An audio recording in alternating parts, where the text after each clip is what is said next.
Welcome everybody, it's that time, we're ready to get started. My name is Derek, I work with the event space here at B&H. Again, a huge thank you to everybody who showed up today, all of our speakers, all of our guests. We already went over the whole whose first time is it here at B&H, whose first time is it in the event space. But again, this is where we do our educational events. Everything is free, open to the public. We collaborate with a lot of the top creatives in the industry, and when I say industry, I mean audio, video, photo. We even had an illustrator in yesterday, so we kind of do a little bit of everything. If we sell it, we talk about it as far as how it relates to the workflow and the creative part of the industry. So huge thank you today to the team at YoloLiv who's brought in a wonderful program for us today over the next couple hours. So I'm gonna let Frank do what he does best and get this show started. Frank, I'd like to introduce you, welcome you to the event space. Huge round of applause.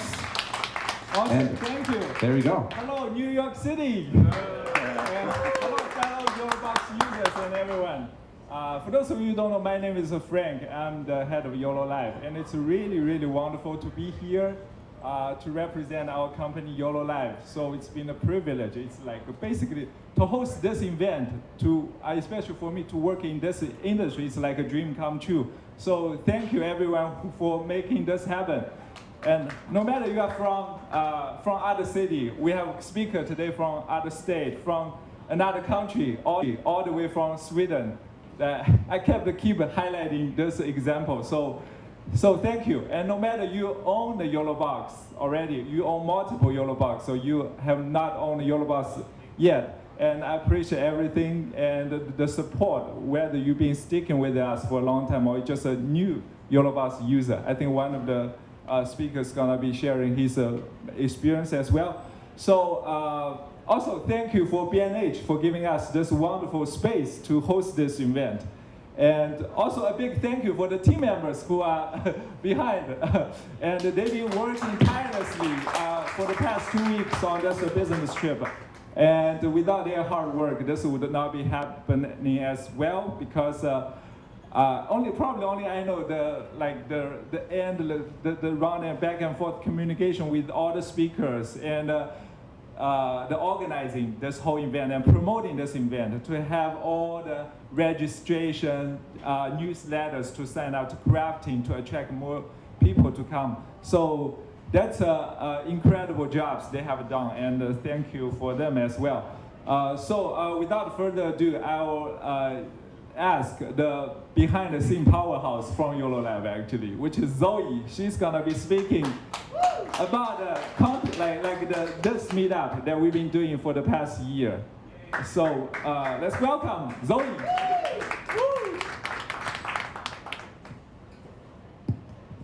Hey everyone, welcome to the second stop of our YoloLiv US meetup here in B&H Superstore in New York City. And yeah, I'm Zoe, and I'm the guy who handles the partnership, the creator success, and all the branding things. So we've been holding the global campaigns and events offline and online since past year. And yeah, I'm also honored to be standing here in front of all of you. And now, since I've just joined YoloLiv for more than 1 year, and I'm really thrilled to enter this live streaming and audiovisual industry. And now let's get started. I want to give you a little context of our global user meetup. And since May last year, we have our footprints covered more than 7 countries. The journey took us starting from Dubai and Bangkok Warsaw, Cologne, Amsterdam, and this year in Tokyo in Japan and Barcelona before the ISE show in Spain. So every conversation, every stop, we learned a lot from our dedicated user community and different user scenarios, different workflows. We've have a lot of face-to-face connection to our loyal customers. And since last year, we have hearing a lot of voices asking us, when are you guys coming to the US? And so we think it's time. So the first of all, the US is always the home to our biggest and the most engaged YoloBox user community. And as you know, we are at the Newby show every year. And we will meet a lot of our dedicated users. We'll meet our partners on the show floor. And then we realized that we can only reach a group of our customers, happy customers, on the show floor because some of our users just can't make it to the show floor. So this year, Frank, Yolanda, and we took the initiatives to organize, and we plan and organize to start from 2 cities here in Dallas and in New York City.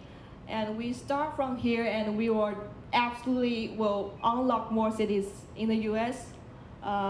For example, the LA, because a lot of our customers were asking from on the show, and we will answer we will actually come next year.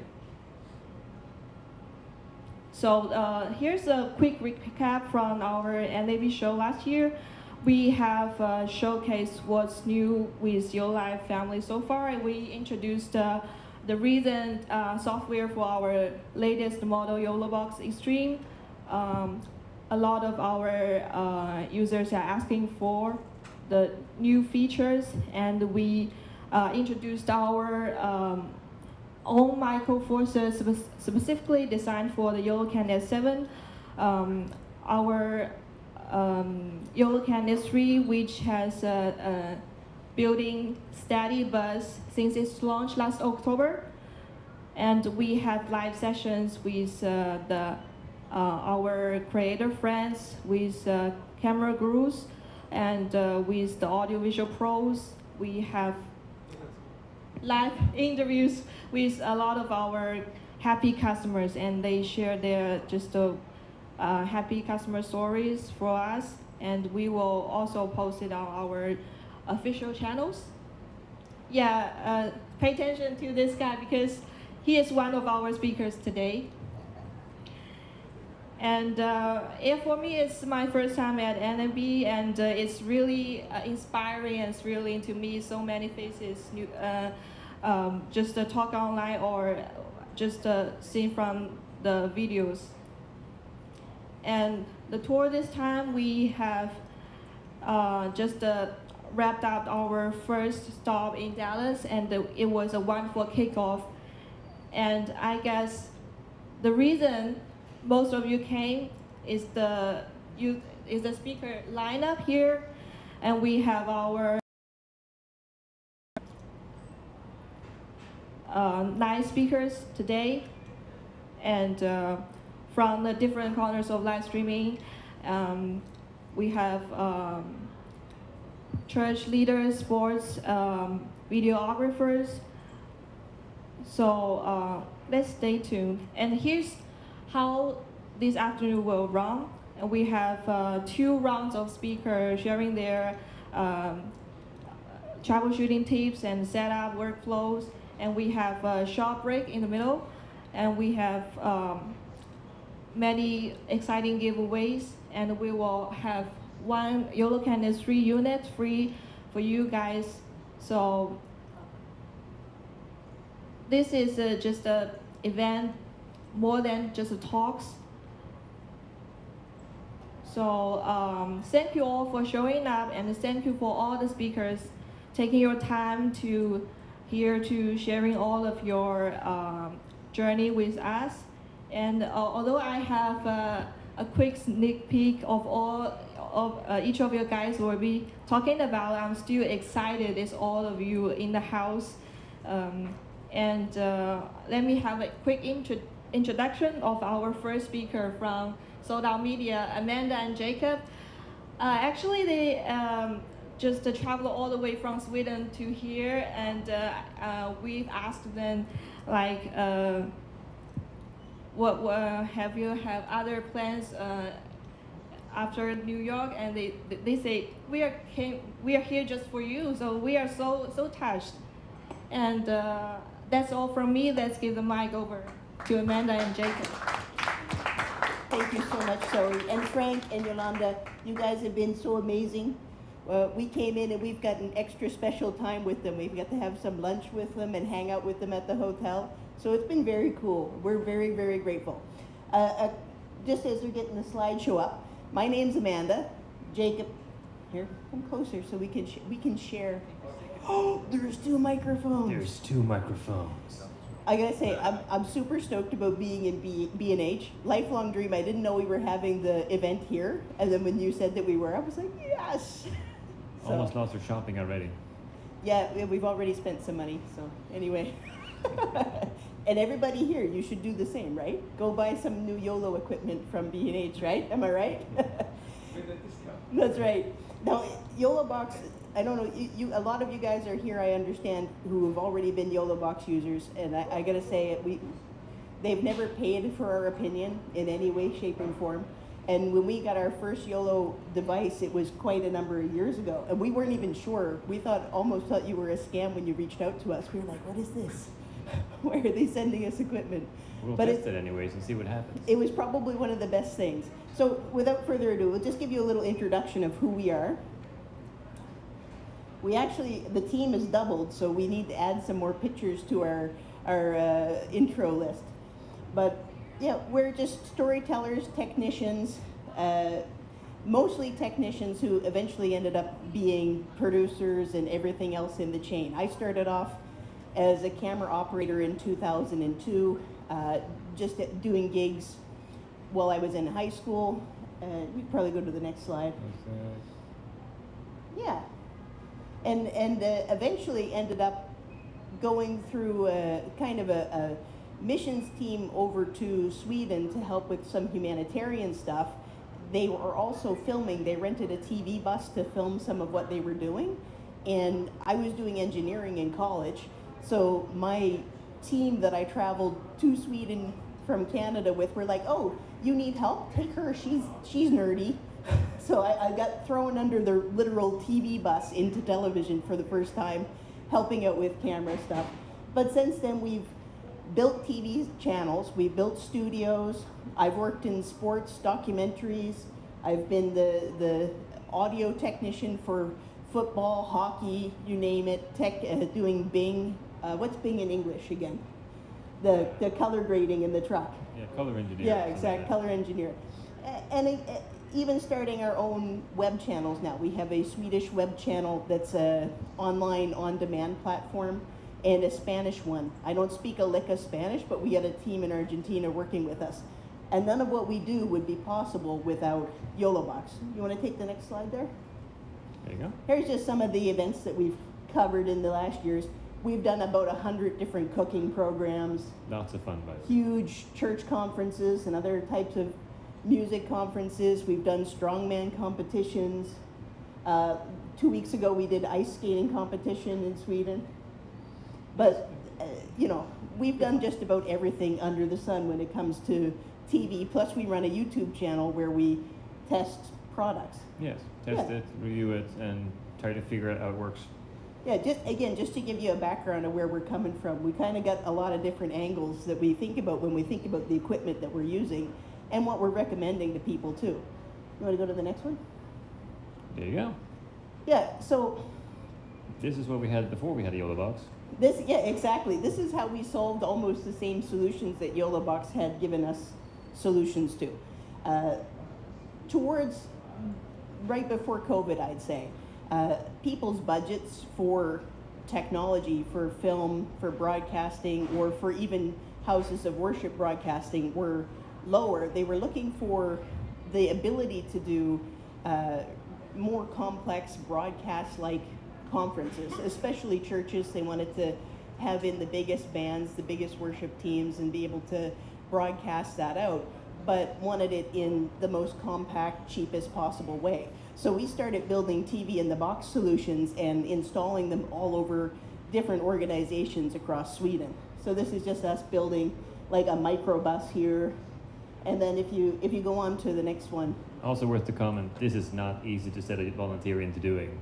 No, exactly. And so this is a church that we built a TV in a box for with some JVC GM 790s, I think. Yes, no, they were the 890s. Yes, 890s. And then we used almost a similar box setup to do this massive conference that we did here. But yeah, that was the idea. So that was where we were coming from. That was the kind of thing our clients were asking for. And we were doing installs all the while still working full-time for the TV station that we've been working for 15 years. Yes. So lots of application and use. Yeah, and this is just me. We were building a new TV bus for the TV channel, and I took the opportunity to use that to show out some things on our YouTube channel, how to set up a broadcast kit. Great. Yeah. Right. Okay, that's you, but I got something to say first before we go. She has something to say. Something to say. So the guys that trained me originally, after I had done the TV bus stuff in Sweden, I came back after finishing college to Halifax in Canada and got hired on with a sports team. And the guys who were running the sports channel, it was the fourth biggest channel in Canada for live sports. They were all originally cable network guys that got bought up by a guy who bought the phone company, and he just bought cable district by cable district to get some licensing from the government, big money thing anyway. But the guys who trained me in tech, they came from no budget, not like low budget, no budget. So they taught me, if you're gonna solve a solution and you don't have money, you build it, right? And the thing is, technology has always been a fear for people, whether it's gonna replace your job. But what they taught me a long time ago is the broadcast engineers that survive and thrive are the ones that use technology to solve solutions and can get ahead of it and offer solutions to the people, their bosses, their clients, their viewers, whoever it is. If they can harness their technology in the way to solve the problem rather than let the technology run you over, that's where your success is. Don't let the new technology replace you, but figure out how to dynamically implement the new technology for cheaper, cost-effective solutions. So when we got YoloBox, coming again from the TV background, it instantly replaced a lot of different technology that was costing us as a TV channel $20,000 a month easy. For example, remote transmitters, the kind of backpacks that out. They came with license fees. Sometimes, like I said, $20,000 a month we were renting for the one we had in Sweden. Yeah, they were just the built-in ones. They're not again the backpack ones. Yeah, with the built-in big batteries and everything. But you know, it was an extremely big cost. And then all of a sudden to have somebody like YoloBox send us equipment like this that did that for almost nothing, it was a game changer. Yes. So we implemented it into our TV channel in a lot of very interesting ways. Jake, go ahead and tell them a little bit about what's going on here. All right, so just to give it a little concept, we have been talking to B&H's sales team before, and the concept of the YoloBox is the multi-tool of the engineer. So if you have this on you, this is how you solve all your problems, basically. And that's how we've been doing many things. Because it has so many connections, it has all of the sources you can put in and put out and switch around, which all of these are like two machines if we did it before, but now they're all locked in this little machine, like the HDMIs, NDIs, and SRTs. I've used all of these for different variations of solutions. And Yeah, actually tying straight into our broadcast playout system right here. yeah, so what we did here, a lot of the solutions we had to do was to avoid having huge fees from the Swedish broadcast government, because there was licensing fees for music that Facebook came in and locked us out many times. So this is one of the solutions we had to do from that. Right, and even though we had the licensing For the broadcast for in the Sweden. broadcast itself, Facebook didn't acknowledge that until much, much later, right? But so in the meantime, we had to run a parallel stream. Yeah, so in the studio right now, there's actually a full broadcast happening, and we're looping an output into the YoloBox. And in the YoloBox, every time there's music, so the easiest way to get rid of the hits is there is no music. So we would go out of the music, have an extra clip locked into the YoloBox with extra graphics, and as soon as the music came in again, we'd go right back to this feed again. So we were doing a separate social media feed, constantly separate from this the broadcast feed. Yeah, so it became a live manual playlist that we were running parallel to our actual live broadcast. And because we already started doing that, there was a massive power outage in the southern part of Sweden where our master control was at one point. We were actually able to create a playlist through YoloCast and keep the TV channel on air for several hours when the power was out. Because it's like $100,000 every time you're a minute black that you get fined. So we just jammed this in between the broadcasts and just had a playlist going from it and just kept running it. So just that solution itself made everything else just worth it. And this is how it looked from the actual studio, just to get a concept. So this is like a black magic system that's linked into the broadcast equipment as well.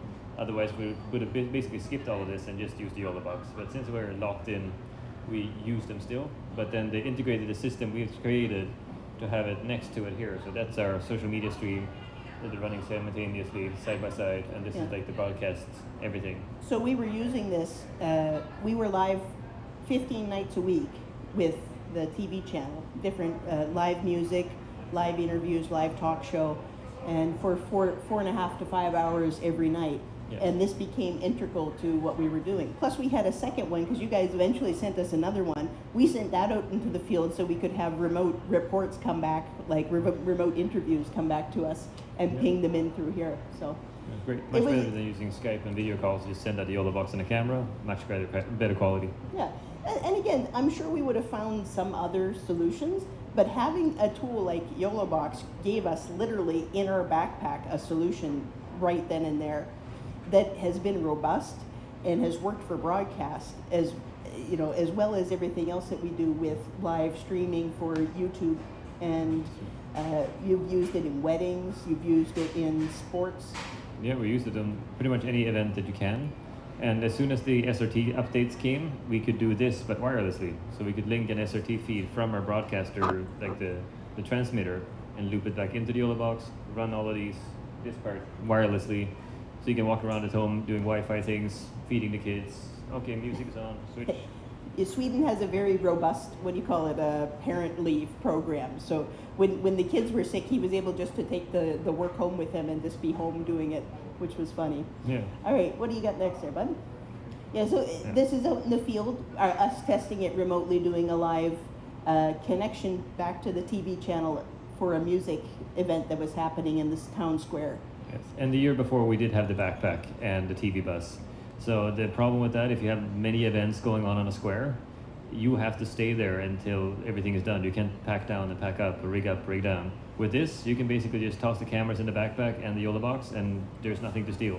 Yeah, so you can all go and come back again and just rig it up again. Right. Not only that, it saved us crew members too, because I didn't need to send a separate tom or separate audio. Jake was a one-man band plus some camera guys, right? Super cheap in comparison. Super cheap in comparison. And again, like that's what I'm talking about. Whether you're quoting a wedding or you're quoting a broadcaster for an event or a church for an event, if you can come in with a cheaper price or a better solution or a more effective solution, not only are you more interesting to them, but you're the one that they're going to recommend and go back to over and over again. So it's a great product to have in your pocket. But you guys already know that because you all have it, right? Yes. Or several. We have several too. We have several. Yeah, so this is the ice skating competition we did the other day. Yeah, and this is with the using the Extreme. You have like the HDMI's and the ISO recordings, but you could also use the wireless NDI cameras, which really unlocks the ability to be in places where you couldn't be with the restriction of the 100-meter cables from a TV bus. So now you can just set up a Wi-Fi router with with fiber, get it up as high as possible, and you can just set up little battery cameras all around the place and still capture everything, lose nothing. Exactly, and in this case we weren't live streaming. I was using this as a director's monitor so that I could see my crew had all the right shots through NDI, and we edited the event afterwards. But this was a field monitor to me as a field director in this case. And we've done the same when we've done cooking shows, because it's much easier to reset making a souffle when you're there than when you get back in the edit suite and have to call back the chef and rebuy everything and rebook a studio. So you can check it as you go. It's like, okay, nobody is moving at the same time, everything looks good, we're good to go. Jake hasn't had to be in the hot kitchen. Whenever we do the cooking shows, our other partner, Linus, and I are the ones, because then you would know that the chef wouldn't want you to reset the souffle. She'd already be upset about it. Of course she'd be upset. It's just how But it that's is. a whole other story.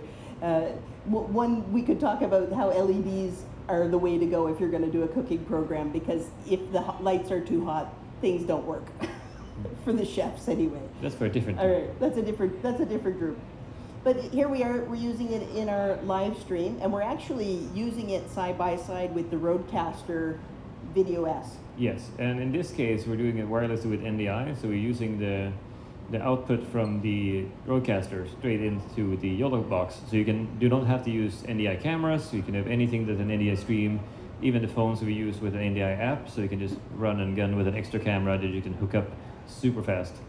And in this case we used it mostly to get the XLR inputs in, and used it as an audio mixer more than anything else, looped it in with HDMI, and then you have a super cheap audio solution just to loop into your YoloBox to get the heavier mics. And just to add to that, one of the reasons why, so we've tested everything. We've tested the wonderful OC mixers and the ATEMs and now the Rhodes, but we keep using, even if we're using the other mixers, we keep using YoloBox because of YoloCast.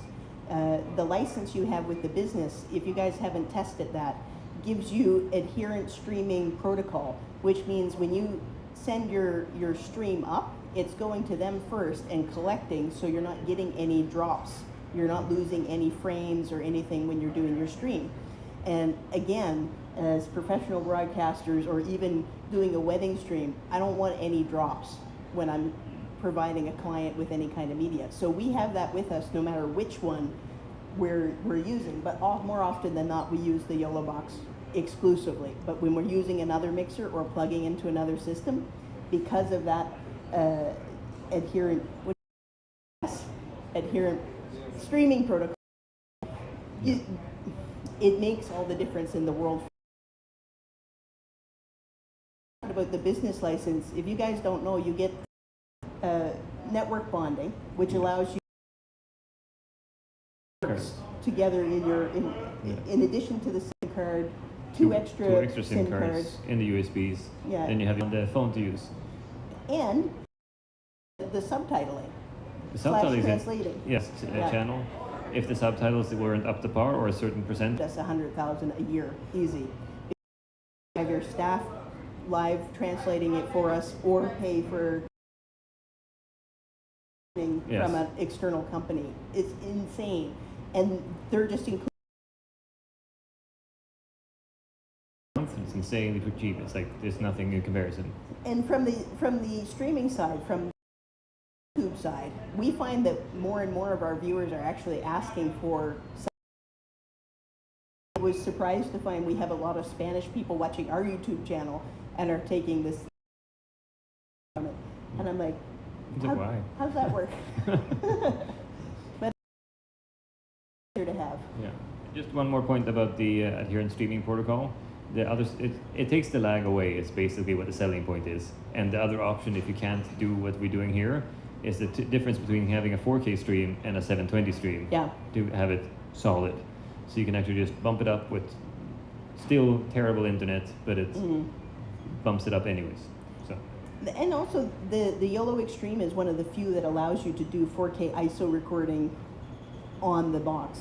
Yeah. So for us, this has been like everything we've always asked for as broadcast technicians in one tiny little unit that literally fits in our backpack. So. Yes. And it's so very customizable as well, which we've been using. Again, this is more of a user case, things we figured out as we went. I had an event going on and they wanted to have, at first, they wanted to have the program feed on the monitors. That's fine, but then halfway through, it's like, no, people are being distracted. They're looking at the screens instead of the speaker. But we still want to have the text on there. So now I had to loop it through the customizable HDMI outs. So I could loop in his slides into the YoloBox, but then loop them out without touching them, like with a straight HDMI out. And then they could see this, but I could make pictures and use the text and everything in the mix, making the actual stream much nicer than everybody just having it there for the entire presentation. So that was a solution that you can do on the fly because it is customizable, and you can do it actually after you go live as well, which is fantastic. That's right. I've used them while servicing racks for broadcasters, going in and making sure the signals were all coherent inside, trying to find troubleshooting. Yes, because you don't have to have a power connection to it. You can just use the battery, and it's like no, fantastic. exactly. And you've used it also to test other equipment that we've been reviewing. Yes, we do a lot of camera reviews, so Canon versus Sony, Sony versus Lumix. And when you do the auto tracking with the focus, we noticed that it's much better to run them in with a ISO recording, so you get the exact same movement, so you see exactly where all of the cameras lose traction, or the focus tracking. So we're using it not only as a broadcast monitor, not only as a streamer, but actually just as a screen with a multi-recording. So every single tool that it has, we've isolated, used for different events or different things we needed to test. Yeah, exactly. So again, the point that I'd like to make, and again, you guys all have used the YOLO, some products one way or another, but think outside of the box, because the thing that's going to separate us from AI at the end of the day is our ability to problem solve and actually hear and understand the problems that our clients have, right? And when you can come in with dynamic solutions and think about all the tools that are on this thing, I think the best description I've ever heard is that it's a multi-tool. It's like a Leatherman, and it just needs a leather case for us to stick in the side of the belt. You know what I'm saying? Because it is the thing that's going to save you. Or imagine like the wedding guy suddenly decides that they want to go live the week before or stream it out to their aunt who can't make it. No problem. I got a YoloBox in my backpack. So we even had a full broadcast with the TV bus crash and burn because the HDMI recorder died and we had nothing to record with. So we were able to just grab a secondary mixer, pop it in, and then still have a recording of it. So we saved that event with having an extra stream. Yeah, our whole crew, we have a YoloBox no matter where we send them out. We were in 4 different places last weekend, or the 2 weekends ago, with the ice skating. You were here doing this. We had another team doing a special Israel conference. Yeah. And yeah, everybody had one in case they needed it. It's just good to have. So again, overall, thank you guys for listening. Thank you, YoloBox, so much for having us. We appreciate you guys more than you appreciate us. I think you got to know. You've made my work so much easier, and the ability to just be like, oh yeah, I got a solution for that. That's golden for me. So definitely. Thank you guys so much, and yeah.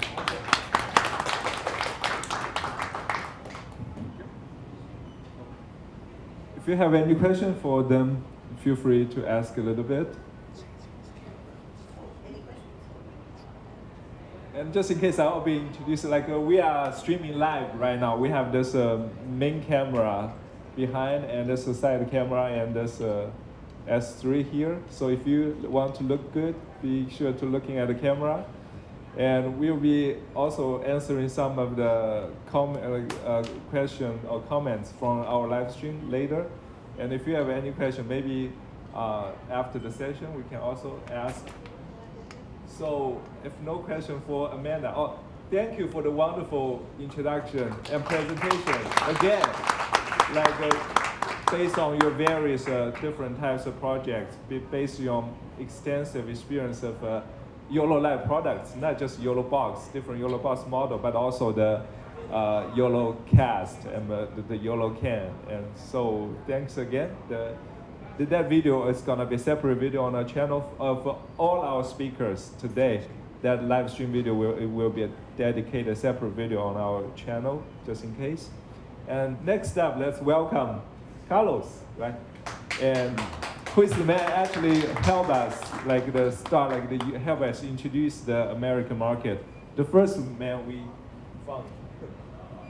Do you have a presentation here? Let me take a look. Sorry about that, guys. So my name is Carlos. I go by Carlos Phoenix. It's a long story, but that is my middle name. And while he's setting up the presentation, I'll explain a little bit about my career. So I started at the age of 15 in advertising, the nation's largest ad agency in here in the United States. And as a little kid, I got into the adult world really fast. Pan Am, Ford Motor Company, marketing and advertising was the big deal back in 1985. Fast forward, I got into film and television as an art director and building sets.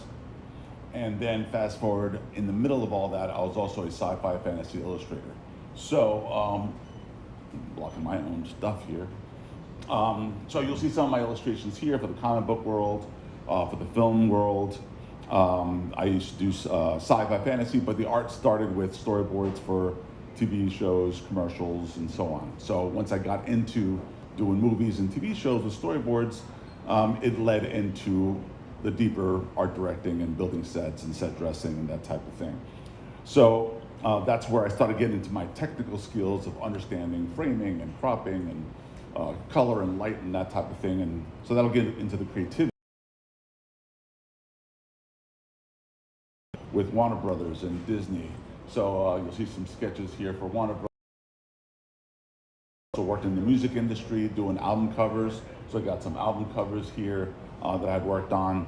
So I really got involved in creative in the film, television, media world, from print to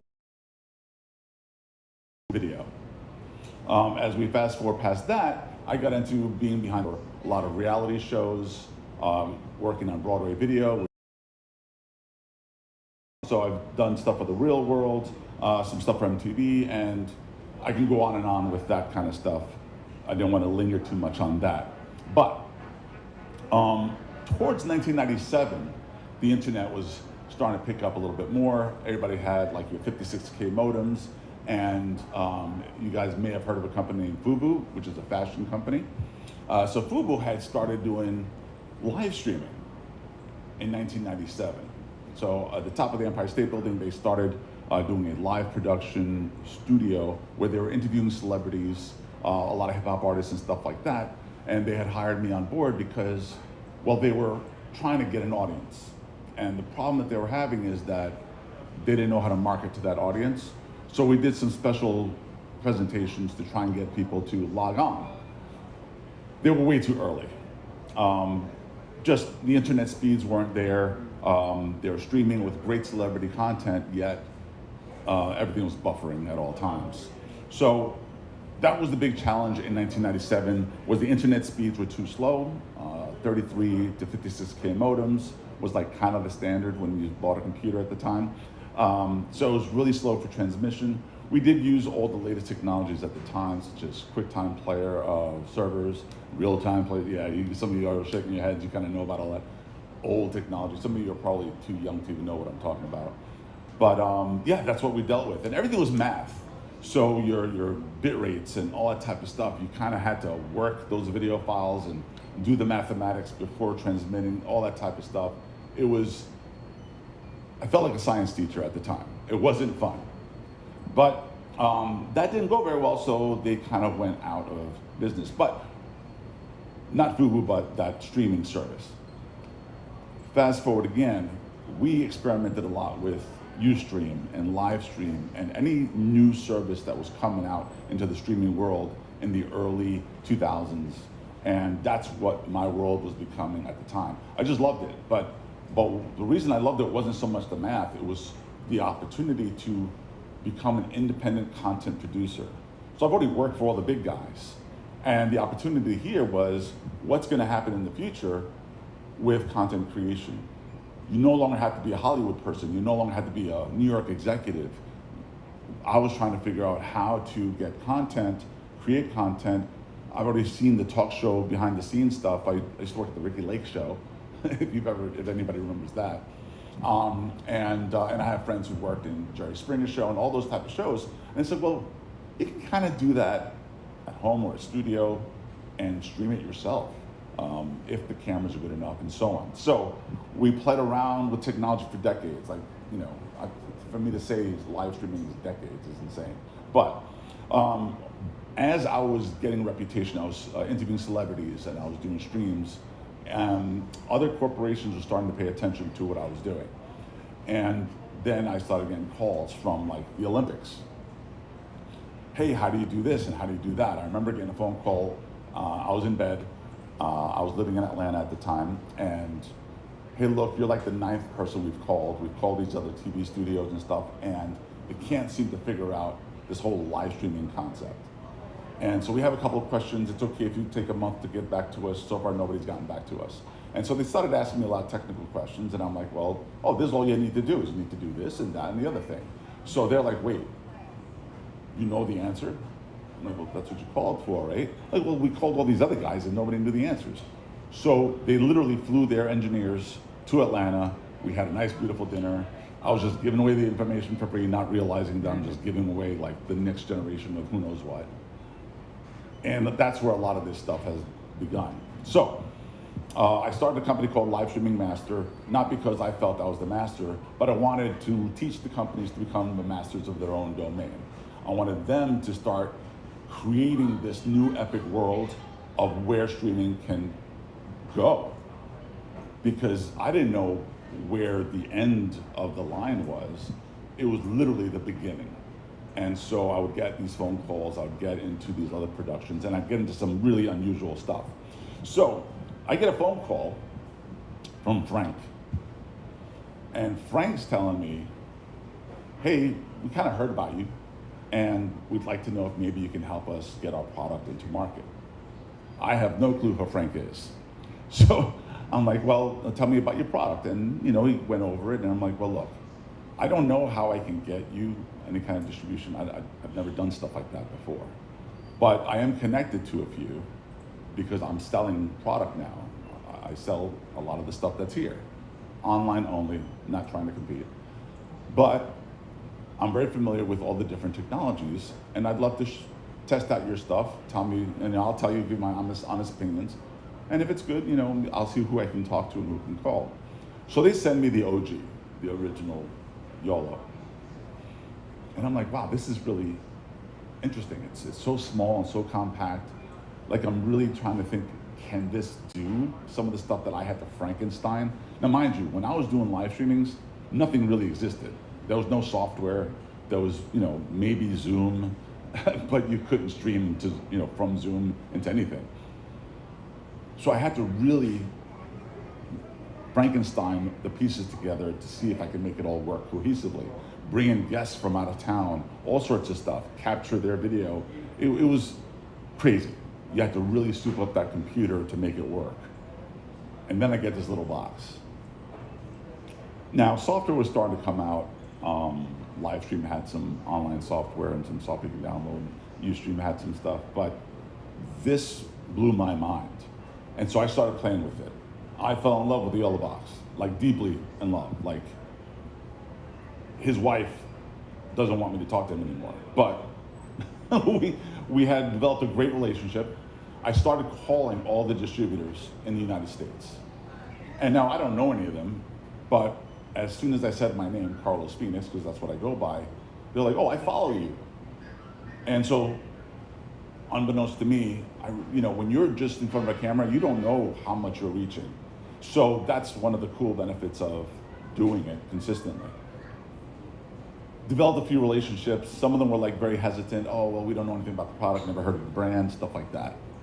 So I ended up talking to my main distributor, and I basically said, look, you gotta love this product. I've been using it, it's insane. You gotta, you know, nobody's got anything like this.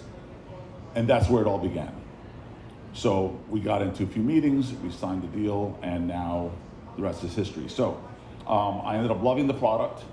The OG was fantastic. If you guys don't know, I think it started with a Kickstarter, right?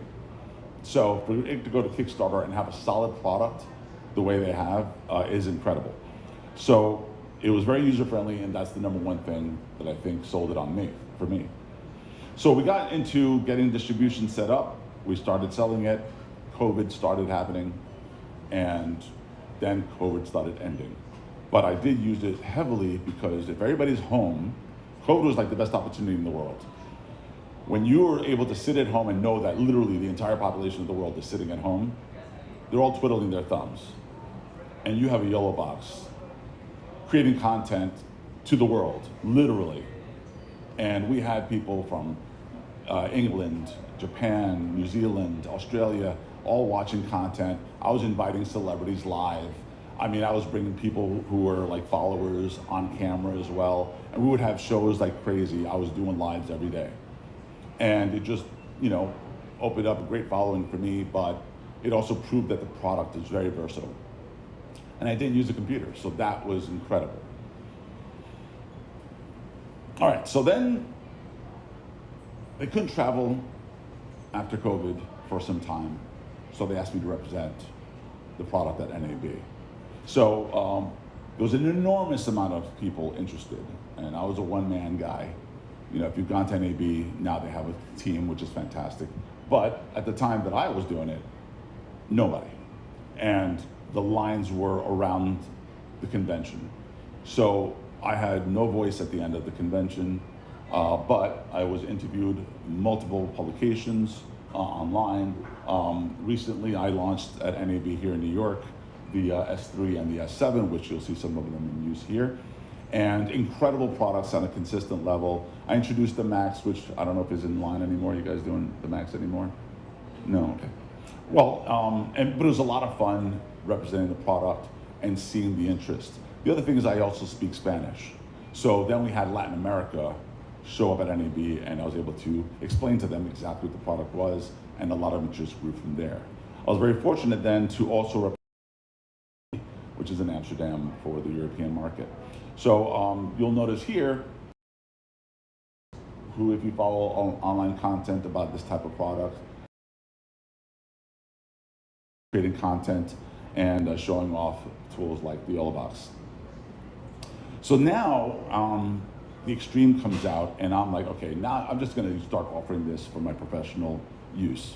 So we started doing productions all over the place using strictly the YoloBox and PTZ cameras, television studio cameras. We use every kind of camera there is and attach it to the YOLO. I definitely use the little switcher box, the deck, thank you, YOLO deck. And then now we just launched a studio in Long Island, so now we have 3 studios in Long Island where we do content creation, and YoloBox is also one of the features on there. So here in this production, you'll notice we're using everything. We're trying to be as pro as possible. What's really cool is in this production, we were doing a broadcast with Russia. So in Russia, we had a YoloBox over there with 4 cameras. I'm patching in here in upstate New York, their camera, their YoloBox, and I'm doing the switching here with our 3 cameras. The idea of the show is they do an annual, since the 70s, using satellite trucks normally, spending millions of dollars to do a broadcast once a year where the citizens of the United States talk to the citizens of Russia and talk about the difference in lifestyles and stuff like that. It's an incredible program. They called me and says, we don't want to use satellite trucks anymore. Can you do it using the internet? So we invited the firemen and they all joined. No. So you'll see here, we're getting, here they're inside of an auditorium with a big movie screen. They're getting the feed from the YoloBox in New York, so they're able to see us. And then they're sending us a feed to a TV here, and we're literally having a multi-broadcast. Now what's really cool is we were broadcasting to multiple channels on social media and also Russian television. So the box is very flexible, as you heard earlier today, and very powerful, and we just wanted to make sure that we had all the right tools. The YoloBox was the only tool we relied on. We didn't have any A10s or any of that stuff. And then you'll see on this production, same place, different production. This was an interesting one because we had two YoloBoxes. One is outside with over 1,000 people in a rally, and we had some celebrity guests and military guests inside to do a podcast. So we started with the podcast, which was feeding a truck that had screens on every side of the truck so that the people outside can watch the podcast and listen to the broadcast while we're also streaming to the internet. And then we take a short 2-minute break, run outside to the rally, and then do a live outdoor broadcast with musical performances and all that type of stuff, never breaking live. And so we did that for like 4 hours. It was sick. It was sick just on the technical side of things. So the reason I bring that up is because the flexibility of what the YoloBox can let you do, if you're really getting into the game, maybe you do it as a profession. And this broadcast, we did it in Fire Island. And here we have a live drone. So you'll see the YoloBox. I'm going to tell you about this in a second. Here's the controller for the drone. It's all hooked up. So the drone is feeding into the YoloBox. And what's really sick about this one is we had set up, and so a lot of the guys that I work with are professional TV studio guys. 90% of them have never live streamed. So when they start coming in and setting up, and I'm just like an extra guy that they're bringing in to do the actual broadcast, by the time I get there, their mind is stuck on how television does it, and it didn't work at all. So I had to last minute say, hey, look, we're not gonna go into that building because you're blocking the wireless camera signal, because we're using wireless Teradek cameras. We're inside a building, it's not gonna reach. We had to go outside. I literally set up, within 10 minutes, this little setup here hooked up to these guys behind bushes. It was the most unusual setup I've ever done, but it worked. We were able to have a clear signal from the cameras, from the drones, performances, everything. And it was insane. So that portable flexibility is your weapon. And the fact that you don't have to have computers and boards and all that type of stuff is your weapon. The YoloBox, this is nothing like it. There's some competitors that are trying right now for the past, I don't know how many years now, nothing. All right, here's the next challenge. So then I got picked up towards the end of COVID. You guys may have heard of something called Calle Ocho. Calle Ocho is a huge music festival in Miami. It's the largest Latin music festival in the United States. It's got every major Latin music star you can think of, and they do it as a street festival in Miami. Except during COVID, they couldn't. So what we did, or what they hired me for, was can we do it and not be in the street because you're not allowed? I said, okay, but I can't do the broadcast from New York because there's TV commercials involved. All this stuff was just last minute, download the file, this upload the file, all that file upload and download. So I had to be on location. So they flew me down to Miami. And I was the only one on the airplane. I was the only one in the airport, and I was literally the only one in the hotel. But the hotel had gigabit upload and download. I loved it. So in a hotel room, I set up the entire broadcast. We had preset 40 different music artists for a 4-hour concert. Now, if you guys have ever used a YOLO, you can bring in up to 5 guests at a time. So a lot of scheduling down to perfection had to be done. The ability to have commercials on a hard drive or an SD card. So I had TV commercials down pat. And we did a 4-hour, 40 entertainer concert where each entertainer performed from home or a studio that they chose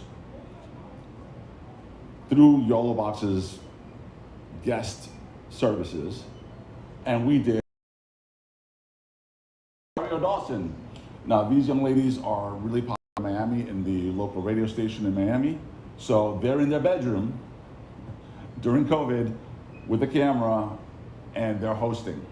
So they're talking to some movie stars and TV stars to hear the music artists. So it wasn't a beautiful concert in respect that nobody had like lighting and sets in their bedrooms. This is all raw, but it showed the passion of the artists. It showed the fact that they're willing to perform anywhere to get to their audience. We had 2 million viewers live. We broadcast to 30 different platforms simultaneously and 2 television channels in Miami in real time. In your conversation about the music, whoa, so you got famous music artists performing. Ivy Queen, we had Tito Puente Jr. All timed, everything had to be smooth. We had alcohol with graphics showing this is how you mix this drink. It was insane, it was beautiful. We had top vendors in terms of commercials. So we had Nickelodeon, we had Ford Motor Company, and I can go on. Anyway, so what's great about this was that we had all these great performances, we had all these great people, there's Tito Puente, that's Calle Ocho, and the fight that I did was the music. Because as soon as they started performing, it's a recognized song. YouTube's, multiple YouTube channels. We had People Magazine and Espanol we were broadcasting to. We had a lot of major platforms, and they're all relying on me. Mind you, I had no other production people. It was just me. So again, one tool giving you the ability to do some crazy stuff that you just, your imagination is your limit. And I'm fighting YouTube and Facebook to stay online because even though we had the permissions, like you said, and all the rights, and we had to find people because they don't have a department to get these licenses to go. We have all the paperwork, everything submitted. We had to get people in the industry to connect us, and we did. We had the, can't share names, but we got the right people. They turned off the switches, so most of the channels perfectly fine. But there was an occasional channel here and there that would knock me off, and I'm watching which ones get knocked off and putting them back online. So I'm fighting the whole thing. It's insane, but nothing to do with the YOLO. It performed. So thank you for your time. Any questions?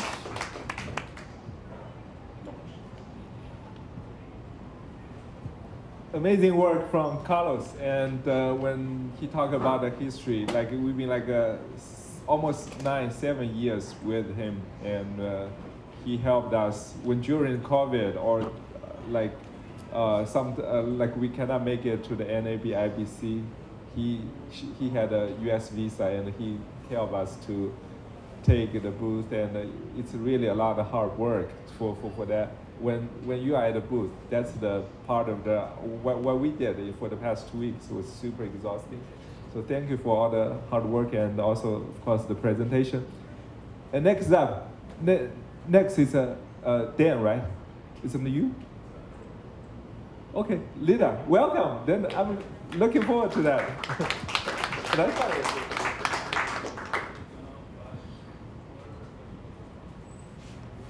Okay. Wow, this is amazing. This is really incredible. Thank you everybody for showing up today. This is such an honor to be here all the way in New York from Las Vegas. We're gonna have to load up our presentation here. I don't know how to do that exactly. Everything is in a really cool language that I don't speak. That'd be preferable.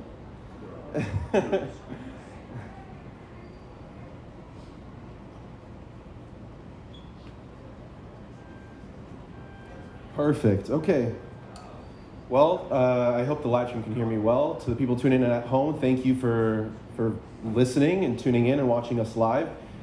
We are UnityView TV, and I'm joined by Ari Tektil, who him and I go way back. We went to high school together. We both went to film schools, 2 different schools. He'll tell a little bit about himself, and I'll talk about myself and the company and what we do. It's been a really good journey so far, and the YoloBox has been nothing but helpful to really kickstarting this business that I started in college. And it's really been a game changer for us in everything that we do. So UnityView, real sets, real experience, and real growth. And as you guys can see, I'm a little bit nervous because I usually don't do public speaking, and if I do, it's usually commentary behind a press box. So this is me. I founded this company called UnityView back in college. I graduated UNLV, University of Nevada, Las Vegas, a year ago with a degree in broadcasting journalism as well as a film degree. So that was really fun doing it over there. And so how did I start all this business? It kind of came about from a little bit from not a mistake, but more so because I was trying to find my own career path in the media industry. I was always really good with cameras, loved filmmaking, liked making movies. In fact, Ari and I have shot a few short films together. He'll talk about himself, like I said, but he's an incredible director, which is labeled on his hoodie there. And so I was in the journalism school, and I was part of a program where the school would pay their students to be live streaming out of the ballrooms. And so they would give students a lot of these opportunities to learn and grow, and they would pay their students only a few dollars an hour to do that. But nonetheless, it was super cool to meet everybody. And so the lady that was running the program, her name is Jen, and super thankful for her. I email her all the time. She had this program called UnityView. And I was like, Jen, this is super cool. Like, why don't we do this for other people around town? Like, this is amazing. She's like, well, we can't because we're a school. You know the rules. I was like, okay, fine. Like, can I do this? She's like, yeah, like, you know, totally. So that's when the idea kind of sparked to basically create a mobile broadcasting company. And I know that there's a few out over here. So everyone here is doing such a great job with their events. So that's really what we've done. And with UnityView, what we do that's different is we basically prioritize the ability to give students and non-students, people entering the industry, the opportunity to learn and grow with UnityView, which is really exciting. I feel like a lot of corporate companies don't really do that. And so we're just providing an educational space, but also providing that professional feeling to broadcasting for our clients that we work with.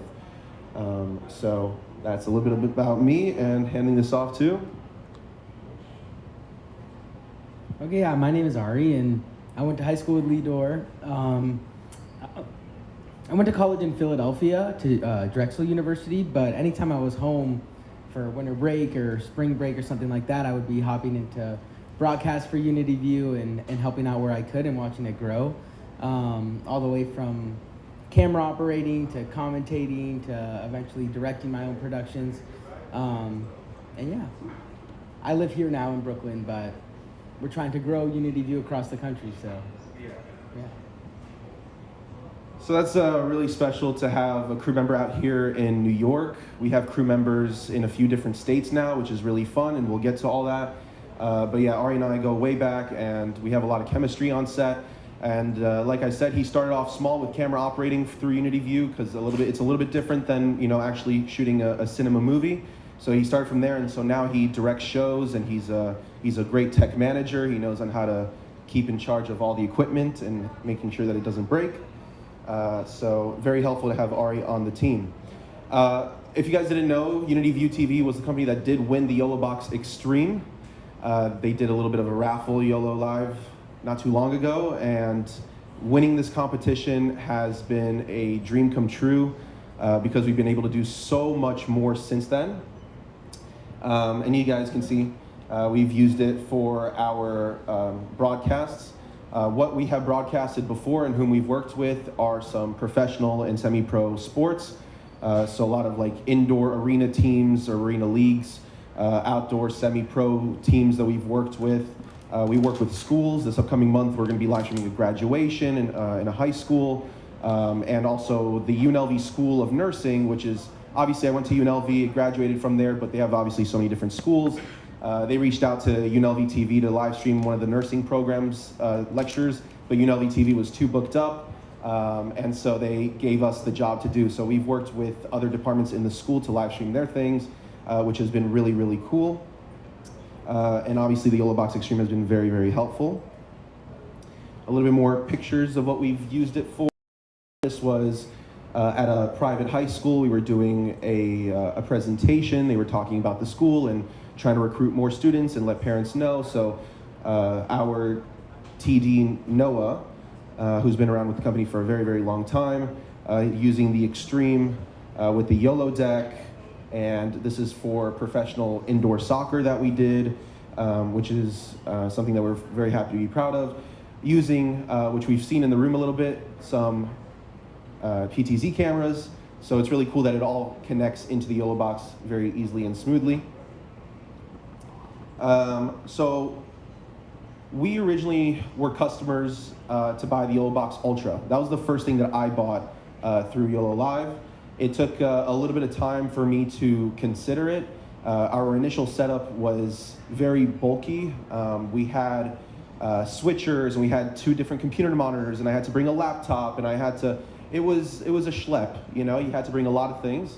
And while it worked, it was very stress heavy, and you know, I had to increase the crew size by a lot. And ever since we got the YoloBox, it streamlined literally everything that we've done. And it's also came with a lot more attractive like overlays, like the pre-built scoreboards that are in there are really pretty compared to what I've used in the past with other softwares. So now getting the YoloBox Extreme, winning that is what really unlocked UnityView's potential and where we're trying to grow with it, especially with providing the students the opportunities that we do. So this past month of March was quite insane. It was our busiest month. And what we've been able to do was we have clients in California and clients in Nevada. So we're HQ based in Las Vegas, hence me being at NAB, which was super, super fun. We had at the Orleans Arena, if you guys know, there's hotels all over the city, but at the Orleans, they have an arena over there, and they were doing professional indoor soccer. And over there, we were working with another broadcasting company that was out of Michigan, and they wanted us to send them individual feeds of the cameras, right? So the YoloBox helped us do that because it has pre-built Ethernet capabilities in it, which provides a much stronger signal. And so we were able to have that production in the Orleans Arena over there, which was super duper fun. But at the same time, a day or 2 earlier, I get a call from one of our teams that we work with in California. Actually, it was a new team that called us because they've seen our work with other teams. And they're like, well, can you come out to California? And then with us having crew all over the place, I was actually able to figure that out. And so I wasn't even at the arena. I was at the other games in California while my crew was working, or our crew was working in the stadium. So being able to have 2 YoloBoxes allowed us to have bring the consistent quality of being able to do 2 streams at the same time in 2 different states. Wild. We started this 2 years ago, and it's so far just been a dream come true. So thank you for YoloBox being able to do that. Absolutely insane. A little bit about YoloCast. So before even winning the YoloBox Extreme, I've been a YoloCast user for a long time. If you have a YoloBox, you're not required to have YoloCast with it. You could do it without it. But at the same time, if you really want to unlock the experience with the YoloBox, YoloCast is super, super beneficial and ideal. I agree with you. So what's really great about it is, I mean, you can do multi-streaming at the same time. You can push it to a lot. There's so many different features about YoloCast, and it's all on the website and everything. But it's been super helpful, and we've been paying for that, you know, for the full business one every month the last year since June of 25. So it's been something that we happily pay for. We know that it saves us a lot of money, hence, like you said. So it's really amazing. Features that we love is that like everything that you do goes directly to the YoloBox. Like when I first got YoloCast, I was afraid that I had to go back into the YoloBox, pre-program everything. But it's like as soon as you put it up there, it shows up. Like that's crazy. The network bonding features, which is a great thing to have.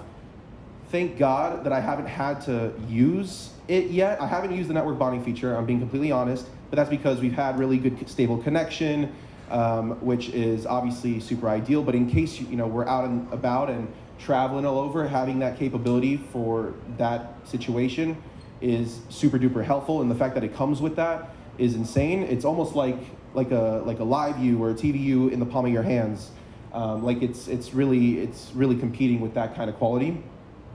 I also like YoloCast because of its innovative features, the ASP features, which I'll be honest, I haven't used them, but it's the fact that I can use that I'm really attracted to. So I'm like waiting for the moment for where I feel like that, we do work in a school, or we have broadcasted from a school where well, in Vegas, the cellular reception isn't always really great. You know, we're surrounded by a valley of mountains, so it's like really tough sometimes. But I know that there's a few schools. We haven't been there once or since, but I will use the ASP feature for that because I know that the internet there is not that great. So something like that would help a lot. Custom graphics. So YoloCast also allows you to build your own graphics, like scoreboards and bugs. Like you can kind of pre-build that all within the software, which is really, really neat. And super duper like creative friendly, and I love that about the software. A thing that we used it for was also to embed it on our website. At a brief point in time, we were trying to bring everyone to our own website, and the fact of that having those capabilities with the integrations was very, very helpful, and something that was super fun to do. So YoloCast is definitely a necessity, and it just makes it a lot more fun. So little notes, because here's the thing, YoloLiv Tech is super awesome in taking in feedback from people on the internet, from us, from anything. Like their customer service is super great. Like you can chat with them on Instagram, on WhatsApp, and they're always super fun. So I always have some ideas on how things can be, like I believe that YoloLiv Tech is like very near to like a perfect product and company. There's always little things that I would improve. So there's some things that I would suggest. The integrations that you can add. So we kind of spoke about this at NAB, Frank. An active viewer count would be amazing, customizing chat colors. So I have this screenshot from my mobile phone, which is cool because if you save the website to your phone, it kind of acts like it's like an app, it's like a web app. But you know, further iPhone integrations would be, I know that there's like an Android app for it, but praying for the iPhone app, that'd be really amazing.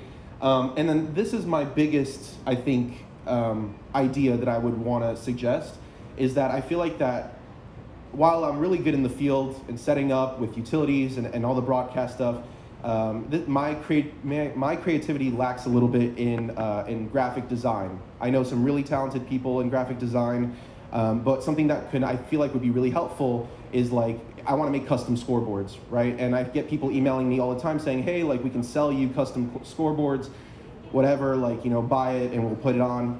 I would love for a feature if there was like an AI prompt feature where I can say, hey, I'm looking for a scoreboard that does this and it looks like that and it builds it for me. Because I mean, I'm not creative, but when it comes to that stuff, I kind of lack a little bit. So that would be really cool. Also, there is web control on the YoloCast, which is super cool. So if you're on the same Wi-Fi, you can directly connect and tweak different things from the YoloBox remotely.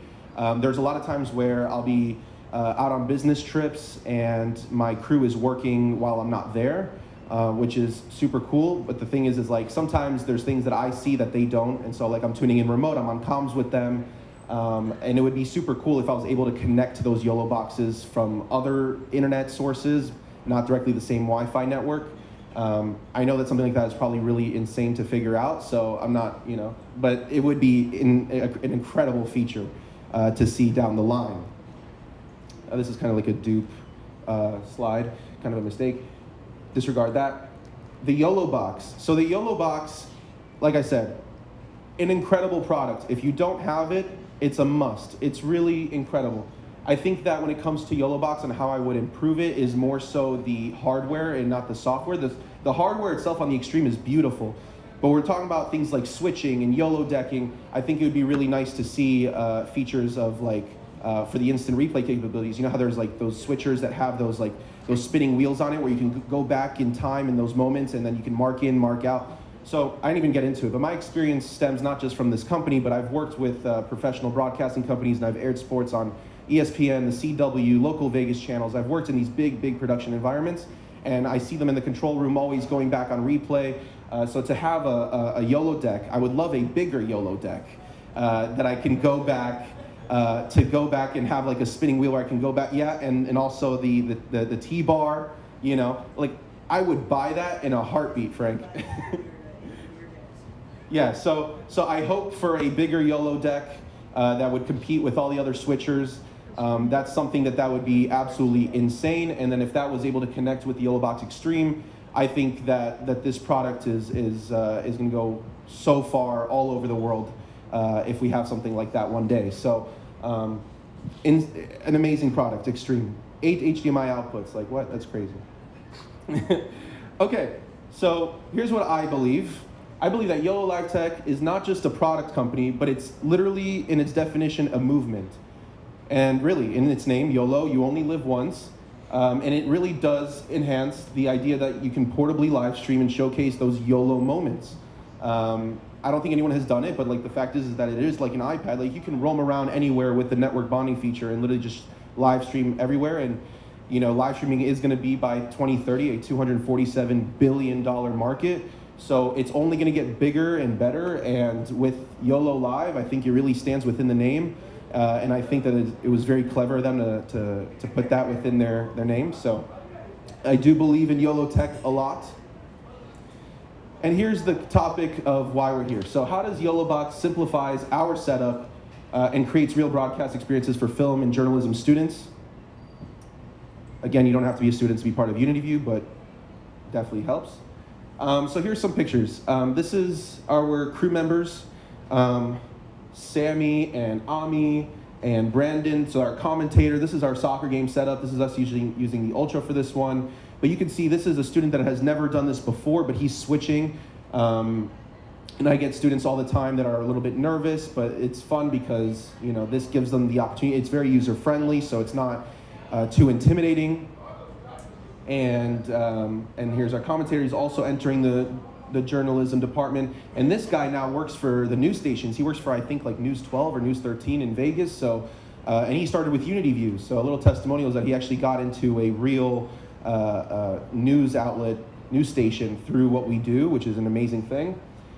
Professional indoor soccer, Ami, and this is Noah, one of our best tech managers. This is professional indoor soccer with our YoloBox setup with the PTZs. Us at the university doing the presentations. We saw it a little bit with the previous presentation that YoloBox also has like that, you know, the side-by-side features where you can put slides up on air. And that is super duper attractive when selling these services.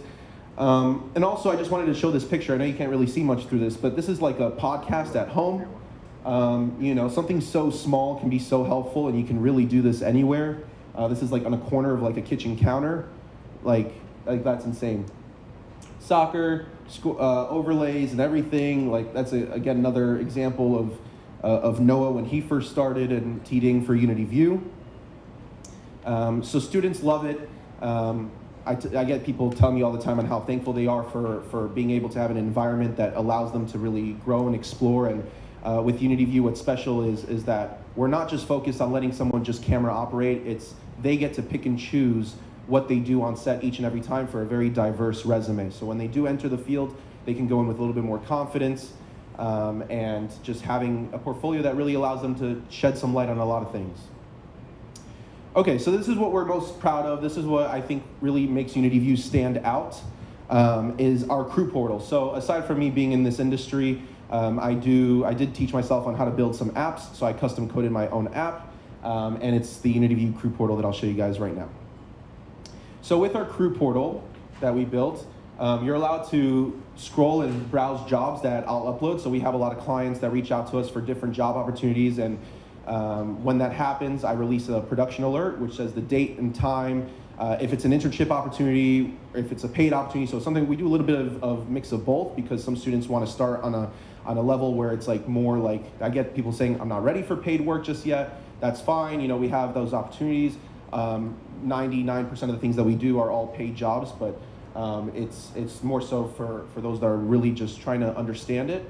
So you can see the pay rates, the locations, the roles needed, and with one click you can pick and choose which role you want to do on set. And you can connect with your chapter, so you don't have to be necessarily enrolled in a university, but you just you put which one is the closest to your home. So for example, mine is UNLV, his at the time was Drexel, but now his is more so like NYU-ish because he's in that area. So he'll pick which university is closest to him. And the coolest thing about the crew portal is that a lot of the film students that we have on there are working on their own short films, their own projects. And I think that the biggest thing that I've seen in the industry for projects like that is that it's tough to find crew sometimes. You have to DM people, you have to put it on Facebook groups and all that stuff and wait for an answer. With the crew portal, you can upload your own project, and then you can find the roles that you put the roles that you're looking for on your project, and people in your network and beyond can secure their position on the crew portal to be part of your project. So it kind of streamlines and helps you find people for your shows and the things that you're working on. You can build your reel, flexible side hustle. Our pay is really competitive, and you can network with everyone. So people like me and people in the industry and other crew members that we have. So how does it kind of look like? This is our crew portal. This is an example. This is mine. You can see your earnings. That's just an example. You can see the upcoming productions that you're doing. If there's an open opportunity, it would say the open opportunity there, and it would say the date and time, and you click on it, and it would show you the date and time and location. So far, right now, we have approaching almost 50 kind of crew members on the crew portal, 43, I believe, right now, with 8 different chapters across the nation. You can see the call sheets, you can submit the alert, and your role, which updates every time, by the way. So right now, mine says director on it, but let's just say I chose camera operator, it would change my role, and you can basically, your roles update as every time you choose a different role on set. So this is how the crew portal kind of looks. It's very streamlined, very easy. This is how it looks a little bit. So you have the different university chapters that we have. We have 5 from Chapman University, which is like the 4th best film school in the nation. And we have different people from their TV programs and different students. They all have their custom profiles. And when you click on it, you can see their emails. You can network with them. And you know, one started off as an intern and so on and so forth. There's just so many people on here, and we're growing. This is an example of Max, who is a really talented film creator, film director, camera operator at UnityView. He's just 18 years old, and he's been making money working through UnityView, and that's really helpful for college students, you know. Working on his projects, and he gets to post his upcoming short film that he wants to work on. So it's helpful for him. You can see his portfolio and emails, etc. And this is how a production alert looks like on our platform. So again, job description, it's a paid gig with the time, place, location. It tells you on how many games we have and the estimated time of the production. And then see there's so many opportunities here. We have a tech manager open, a camera operator open, commentator. These are just different roles that are open. So you would click on that button, and then you can secure your spot very easily. And then once you do, you see the crew call sheet, and it tells you whom you're working with and the productions that are coming up. And if you want to be part of the crew portal and you want to expand the UnityView network, again, you do not have to be a student. It's literally open to everyone. We are doing shows in multiple states. We've done it in Arizona, California, Las Vegas. Coming to New York here is a really good opportunity for us. I know that a lot of people have their own production companies, but I'm very open to collabing and handling more work together. There's just so much to do. So unityview.tv/careers, you can find us there. So UnityView, I appreciate it. Ari, do you have any words you want to say? Yeah? I think that's it. You can find us our information here, our email, my phone number, and our website, unityviewtv.com. And again, I would love to network with everyone. What we're doing is really different, I feel like, and the YoloBox allows us to do that. So the YoloBox has given the opportunities for the students to learn, to feel confident. It's all very user-friendly, and I cannot wait for their future products because I'm going to be the first one to buy it. And I'm such a big advocate and supporter for YoloCast and YoloBox, and that's it. Thank you, guys.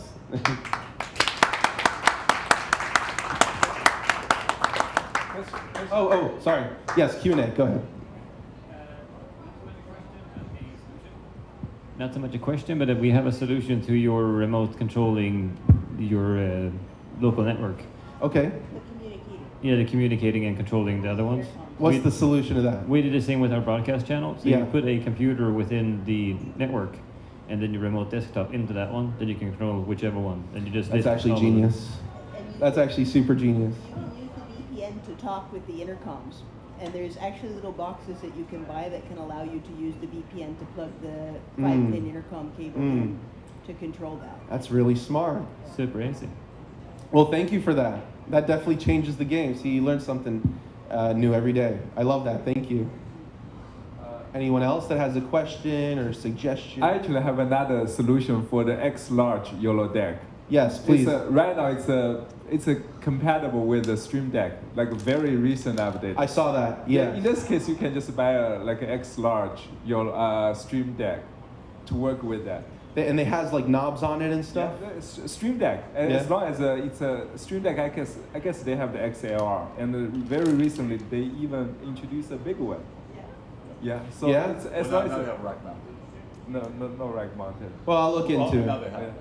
I'll look into that. Well, that's a good suggestion. Yeah. So YoloBox always releases new updates, so it's super duper helpful that they do that. So for your platform, it's like the nationwide, or in the United States, or you have right. to be, So we have crew members in multiple states right now. Like I said, 8 different chapters, and we're expanding it to different areas. And the idea is that if we have between, I mean, I'm setting like a really small number, but like between 5 to 10 people in this set city. You know, I work in sales a lot. Like obviously, I work on set and stuff, but like it gives me the ability to start, you know, selling our services in those areas and to get those opportunities to those people that are wanting to be part of and learn and to learn with. So yeah, it's really open to everyone all over the country. If you feel like that you come from a spot where it's like, you know, you want to be part of this, like this is, you know, I really do love everyone's visions. Like I think that UnityView, everyone has something to bring to the table, regardless of what your skill set level is. So it's again open for everyone, yes. Is it like a target as for the internship, like the beginner, like they help assistant kind of work, or you are looking for the pro or the semi-pros to as the main person to do that production? Right. So that's a great question. So what I tell people is that everyone who joins the UnityView crew portal interns at least maybe once or twice just to get a little bit of the hang of it, to see what our setup looks like. Obviously, everyone here has already kind of seen that, but for those that don't, they just come in, they kind of, there's no hard labor involved, it's just come shadow it, come look at it, understand it, and then by the next job, you know, you get to choose which role you want, and then you get paid for that role. If it's camera operating, so on and so forth, but what we like to do is we like to give that confidence and to build that, them being reliable. That's why we start with other roles. But I had a guy who was just a camera operator, and now he's like my main tech manager. So he runs productions all on his own. He runs his own crew. He's the director. He's the one that ran the arena games that we did. So he started off just as a camera op, and from there, you know, the trust, you know, has been built, and he's basically our main guy while I'm out of town or doing other shows. So yes, there's a lot of room for growth, which is what we, you know, emphasize. So definitely, if you want to become a tech director, anything like that, it's all possible through UnityView.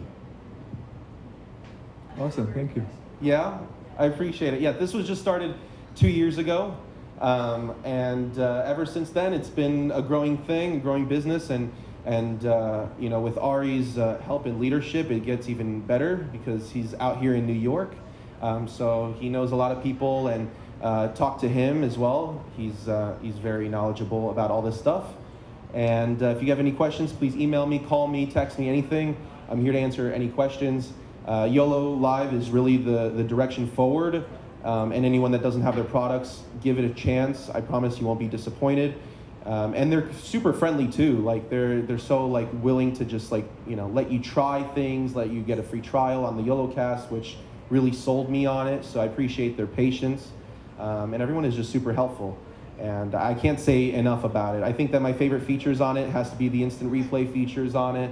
The scoreboard is all that stuff is just really, really cool. And it just really makes it feel like the real thing, you know? And I think that a product like this has just made the industry be able to grow by so much, because now people can really just go out and have this piece of tech. It's like buying like an FX3. Like as soon as you have that Sony camera, like, you know, you start to feel a certain way where you can, you know, make more content, sell more content. It's like an investment, right? So this is definitely more than that level. It allows you to do so much more and start your own business. And so with YoloBox, we've definitely built consistency with that. So if you are trying to start your own side hustle, there's no other product that I would recommend. So awesome. Thanks again for Team UnityView. And thank you guys. And coming all the way from Vegas, by the way. Thank you. Really appreciate that. Yeah, thank you. And if my notes are right, the next speaker would be Dan Horan. if you are ready.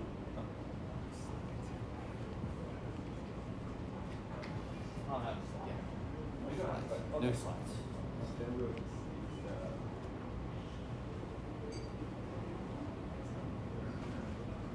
Whatever background works. So I don't have any slides. This is going to be more about you guys because really YoloLiv has helped me as a business owner. So I'm not a broadcast company. I run more of a small events company out of Philadelphia. Who here has a YoloLiv? Can I get a show of hands? Okay, so it's about half and half. Who here is like on the fence and thinking about buying one? No, nobody that didn't raise their hands. Okay, so for the people that raised their hands, why did you guys invest in YoloLiv? Like, why'd you get a YoloLiv? Well, first, I have. Good afternoon, everybody. My name is Wesley Thornton. You might have seen me in the YoloLiv Facebook group. I'm based out of here in New York in the Bronx. I have experience shooting videos, and the reason why I picked up the YoloLiv was because when COVID happened, I was sitting down thinking, like what other ways can I offer my services utilizing the camera? And when I was just watching people on Twitch going live, and I'm like, you know what, broadcasting, like ESPN, Amazon Music, like news, broadcasting. And I started looking, for a solution for that. And, when I was looking, there was so much of a robust, equipment to get that I was running into it. I'm like, man, I gotta get this, I gotta get that, I gotta get a video monitor, I gotta get a mixer, stuff like that. And then I came across the YoloBox, which came like, it's an all-in-one essentially, right? And you pretty much cut down all of the other 6 other equipments that you would get. And once I came across it, I was gonna buy the YoloBox Pro, and I was saving up for it. And then just when I saw they was come up with the Extreme, I waited. I was like, wait, hold up, you're gonna be able to do TikTok, IG, and YouTube and all that other stuff? I'm like, nah, let me just hold up. I'm gonna keep my the wallet ready. And then I copped the YoloBox Ultra, and it's been a game changer for me. So much like yourself, it's a tool, right? Another tool in our toolbox that we get to use for a very specific purpose. And a lot of the stuff I do is just all over the place. I don't have a niche. I just love being outside and recording and working in the community and filming. I love it. It's an adventure every day, and I'm sure you guys feel the same. One of the toughest parts in running a business is being the guy who wears all the hats. The guy who's running the show, the guy who's finding the next contract, the guy who's marketing to another. And I'm sure you guys feel the same way. YOLO has given me we're filming, we're doing something. And it's a nice reminder to all those people to do this. And that feels better. Your service than trying to sell it to them. So we've kind of integrated YOLO into everything we do as a tool for our marketing. And it helps modern day. Everybody wants it live. I'm sure you guys have seen the difference of, how long will it take for your end product to be done, the photos, the videos, stuff like that.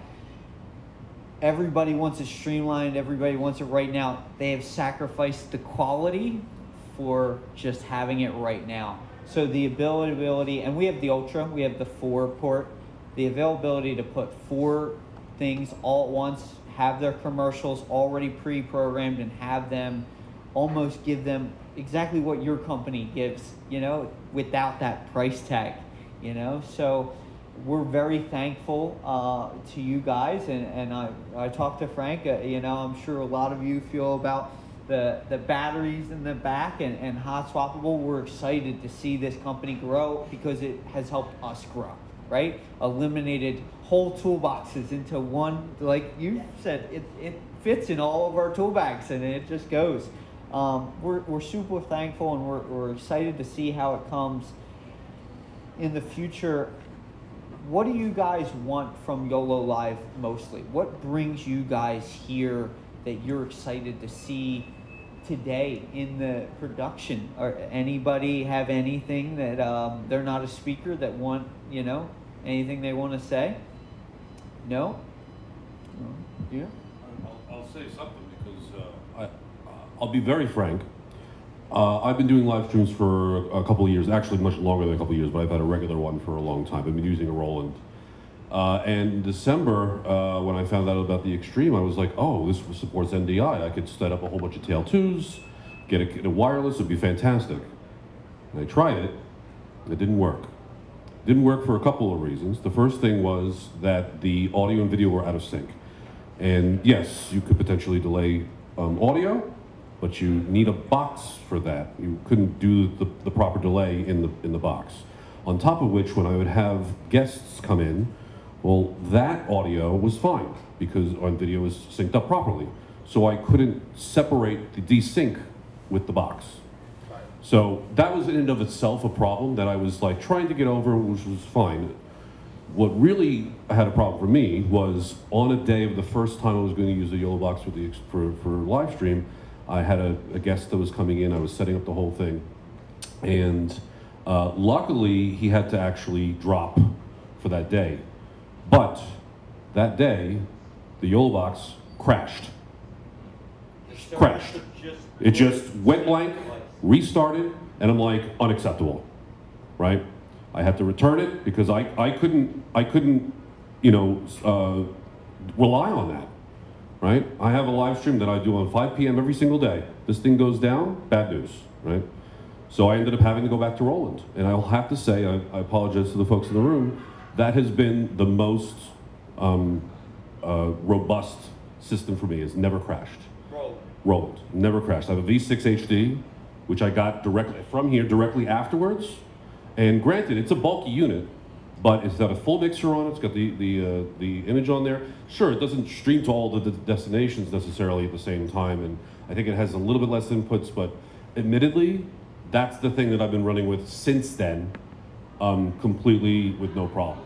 So I'm here specifically to learn about all the positivity that I'm getting here, which is fantastic.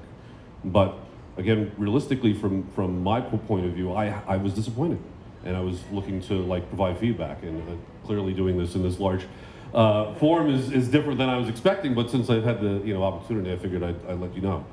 Well, I'm sorry that happened, and I've never had nothing like that happen. I've used it, to date. I've covered over 1,200 events in my life. I've probably used the YoloLiv for probably about 9 or 10 months now, and it's every day. I think the only issue I've ever had was with charging. It's software-wise, it's beautiful, integrating so many things. The ability to have the client already give me their graphics, their commercials they want preloaded, and that is next level. Usually you'd have to hire a whole company like yours, and I don't mean to be your competition, but I'm across the sea, so it allows smaller companies like ours to stand in the footsteps that were huge, a decade ago, that, smaller businesses can't afford the price tag of those companies, but they can ours. And it has allowed us to be a huge name in a small town. And Philadelphia is a big town, but, them seeing us live every day, we're more recognizable. So I thank you for, my time. It wasn't much more about me, but more learning about what brings you guys to be YOLO people. It's always interesting, learning what brings you guys to do what you do. It's a different perspective. So thank you for your time. And yeah, that's me. If you ever need to contact me, I'm at phillyfpv.com. Thank you. I can officially answer this question like what you just said, actually.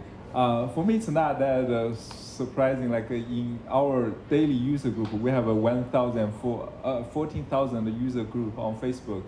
And almost every week, we have like those kind of reports, either like a freeze during the stream or the crash across different models. So total, right now, we sold over 100,000 pieces of device in total. And I would say most of these cases is like the overloading could be this kind of reason. that's why all the newest model all have that CPU, not just CPU. Right now we even added the GPU monitor, GPU usage monitor, also the RAM usage. Before it was a CPU, but right now all the models is gonna all have that, the matrix, so you can live monitor the usage of these use cases. So customers don't use like all the features at the same time. This kind of situation won't happen again. So for example, if you use the NDI feature, if you connect like all 4K with more than 4 cameras, that'll be an issue. Or if you connect 3 cameras, but you do streaming and also recording, that could be feature. Or if you use the NDI camera, so if you also connect the USB camera or the USB stream deck, the YOLO deck, the USB is normally 3-5 more times CPU demanding than the normal HDMI or NDI. But thank you for the question, and thank you coming again to hearing the positives here. And if you have more questions, we can still talk. I'm in front of your seat. And let me check my notes, who is the next speaker. But thank you for sharing, for upselling your service with live streaming, right? Yeah, that's all it is. You guys do it for us. Thank you. House, Chilton, where's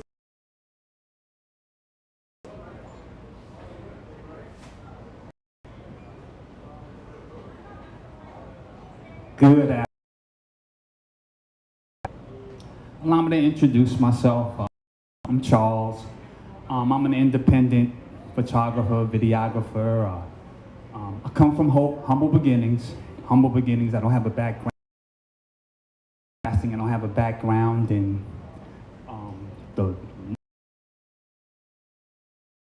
used to live close to Giant Stadium, so every Sunday you see the big broadcast trucks out.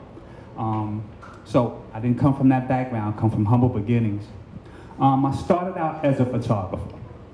And I think, let me just share this. I think my topic was I come from no experience.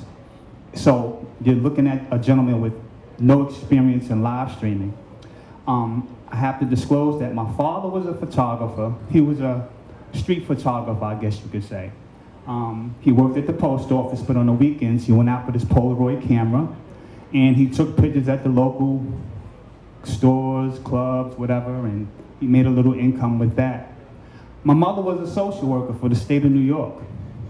So I have to just tell you right now that I'm a licensed social worker in New York and New Jersey, and I'm used to work at the post office, and I'm still taking pictures. So I got my formal training from my father, and then I picked up a camera at a young age, and I learned about compositing photos.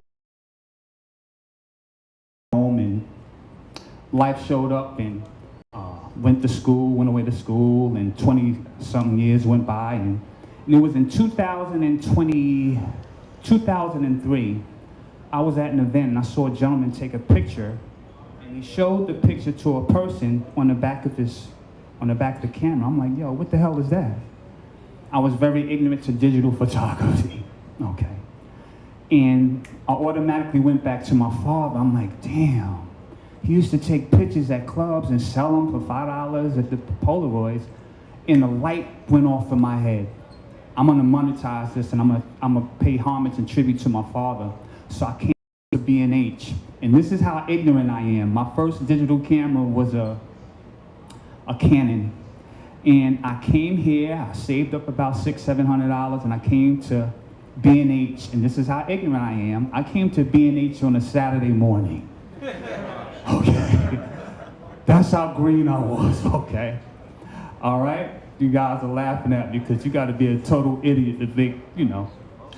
So, okay, so I went and came back Sunday, got that camera, and I bought a little cheap Epson printer, and I would take the picture and I would print it up. I'm going somewhere with this.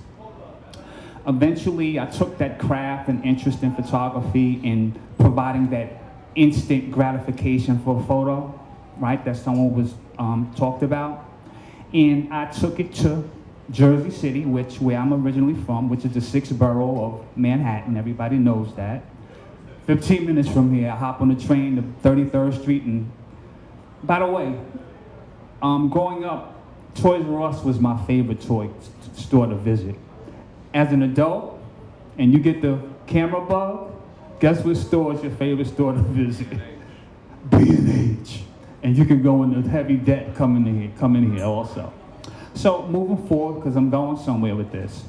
Eventually I got involved with taking pictures, and I evolved from a little simple point and shoot camera. I went and got my first DSLR, I got a Nikon D200. That's how far back I'm going.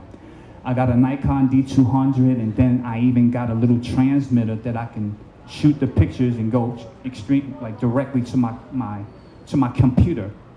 I was printing with a little small Epson printer, and then I went to Walmart, and they had a print lab, and I was like, how the hell do y'all print up the pictures in like 30 seconds? And the manager showed me what they were using, the printers. I'm going somewhere with this. I went and purchased me a couple Mitsubishi printers. At the time, they're like $3,000 for that, but I was invested in myself. And do you know, that first weekend, taking pictures here in New York, I think it was a club called Mars 2112 back in the days. I made like $3,000 in one night taking pictures and selling, moving off of that instant gratification. So coming up with capital wasn't the issue, okay? I took that money and I invested in myself. I went to my place of worship and I was asked to take pictures at the different services, and I perfected my craft. I learned how to take appropriate pictures. I invested in myself. Eventually, because of the church I went to, they were very socially involved and community-based, so a lot of educators were there, a lot of politicians were there, business owners were there. And I was asked by several members of the church, well, we know you take pictures. Will you take pictures here at the church? Will you take pictures at our wedding? And they asked me, do you take pictures at weddings? I said, you're damn right I do. But I didn't. I went and I educated myself on the craft and art of taking pictures at a wedding. And I perfected it and got better with it, okay? I did a couple weddings, and the next question that I was asked was, do you do videography? You're darn tootin' I do videography. I came here to B&H and I bought I never forget, it was a PMW EX1. I spent like $6,000 on that camera, right? You gotta get each one of the memory cards. I kid you not, Frank, were like $400 for each one of the, a 32 gigabyte was like anyway, I did that for a while. So I perfected my craft. I got better at it, and I got better at it, and I got better at it. I was asked to do a destination wedding in Puerto Rico, and I'm taking pictures there, and I'm doing video, and I see like 5 or 6 guys, right? They all had these, they had like sold out media. They had their own company there, and they had their own little uniforms on. And I seen them laying all these wires across the beach. And I'm looking at them like, dude, what the hell are they doing? And then I see 5 or 6 guys with these big broadcast cameras and everything, right? And I asked them, what are you guys doing here? Like, we're live streaming from Puerto Rico. Some of the bride has family in Chicago, some in New York and Puerto Rico. The groom had relatives in Spain. It was a big old production. You go over to, they didn't have a truck there. They had a little booth there, a tent. And they had like 4 people behind there, and they had a long cable coming from the hotel. I guess that was their link to internet or whatever, right? Which couldn't have been fast, because if my memory served me correctly, people were still doing AOL dial-up. It was a big thing, okay? But I always, moving forward, I developed a good reputation throughout the years, and a lot of civic organizations hired me to do photography and videography, and I went and invested in myself, bought all the high quality equipment, educated myself. I was pretty confident in what I did. People started to pay me real monies because I was offering real services. And up until about 3 years ago, I would go to events, and they would live stream these events as well. And I was really ignorant to live streaming, extremely ignorant to it. I didn't know the mechanics behind it. I knew how to operate a camera, video camera, and I knew how to frame and composite and all that energy that it takes to be a camera person, because it's not like you just pointing a camera. You got to know when to zoom out, and just the dynamics behind it. So I asked the guy, like, what are you doing? They had 4 guys behind the table, just like we see over here. They had computer monitors all over the place, right? They had am I allowed to say ATEM in here? They had ATEM switchers, they had the rolling audio board, they have point tilt zoom for this production to go on. They got these Panasonic and Sony cameras. It could be costly investment. My money was not that long, and this was something that I wanted to do part-time. A weekend warrior, okay? Videos. So in the course of me learning about videography, I went and became an Apple certified Final Cut Pro editor. So I edit my own videos. I also am well versed in Photoshop. I'm well versed in Adobe Premiere and Motion and After Effects, so I'm pretty good in it. Whenever I needed graphics, I can create my own graphics. Whenever there's a need, I can go to my commission live streaming. And I discovered that there were many movies. You have your switchers, right? You have your audio component to that. You have your microphones attached to that. How are you going to get the information from the camera to the controller? How are you going to get your information? So I started learning about NDI. I started learning about IP addresses. So now you have to have a very fundamental, at minimum, basic understanding of networking now, okay? So I went and moving forward, I went and I purchased, my first YoloBox was an Ultra. I slept with that Ultra, okay? I slept with it, I played around with it. It was my new video game. It was my new Atari, okay? And I learned how it functioned. I learned the best ways that it would fit my needs. Starting out the box, I used to do a lot of events at local organizations for free. And it was just an opportunity for me to put my equipment into action. I had regular PTZ cameras, I forgot the name of the company, but they were network-based, they were NDI approved, protocol. And I found the need to, my first job, I had Cat5 cable all over the place, okay? And I said to myself, this isn't gonna work. The Cat5, going to an event 2 and 3, 4 hours early just to lay the cat, that's not practical. I'm a one-man band, it's not gonna work. So I says, okay, I'm gonna use the wireless NDI. I went to a job which required me to, the people wanted to do they didn't have, it was a last minute thing, so they couldn't get the venue at this hotel to give them their big screen. So they asked me, well, Charles, do you have screens? Yes, I do have screens. How many do you need? I went to Sam's Club and I went and bought 2 85-inch screen TVs. I understood that for me to show them, I needed to have some way of getting that data to the screen. So I went and bought the DJI SDRs, okay? So I can put all of that onto my YoloBox and I can put it on the screens, okay? I chose the DJI transmission because to me it's foolproof. I had no issues with it. But I learned that at this hotel, the network at this hotel blocked all of my network connections, and it never happened to me before. I didn't know what to do. I didn't have an experience with troubleshooting. And that's one thing you're gonna need to learn to do on the fly if you wanna go farther than this, is troubleshooting. When something don't work, what is your plan B? Today, if my plan B, if my extreme crash to anything, guess what I'm gonna do? I'm gonna pull out my gaming computer and I'm gonna crack open vMix. I'm gonna try to make it happen on the fly, right? I learned that because I'm a photographer, videographer. I had memory sticks fail on me. I've had cameras shut down on me. This is a true story. What are you gonna do? And you learn your plan B, especially when somebody's paying you good money to do this. So I respect the dollar because I need the dollar to go from your pocket to my pocket, okay? More important than that dollar is my reputation. You want to go to these organizations, these people are writing a check, and you want to provide them with a quality service that they'll word of mouth you to somebody else.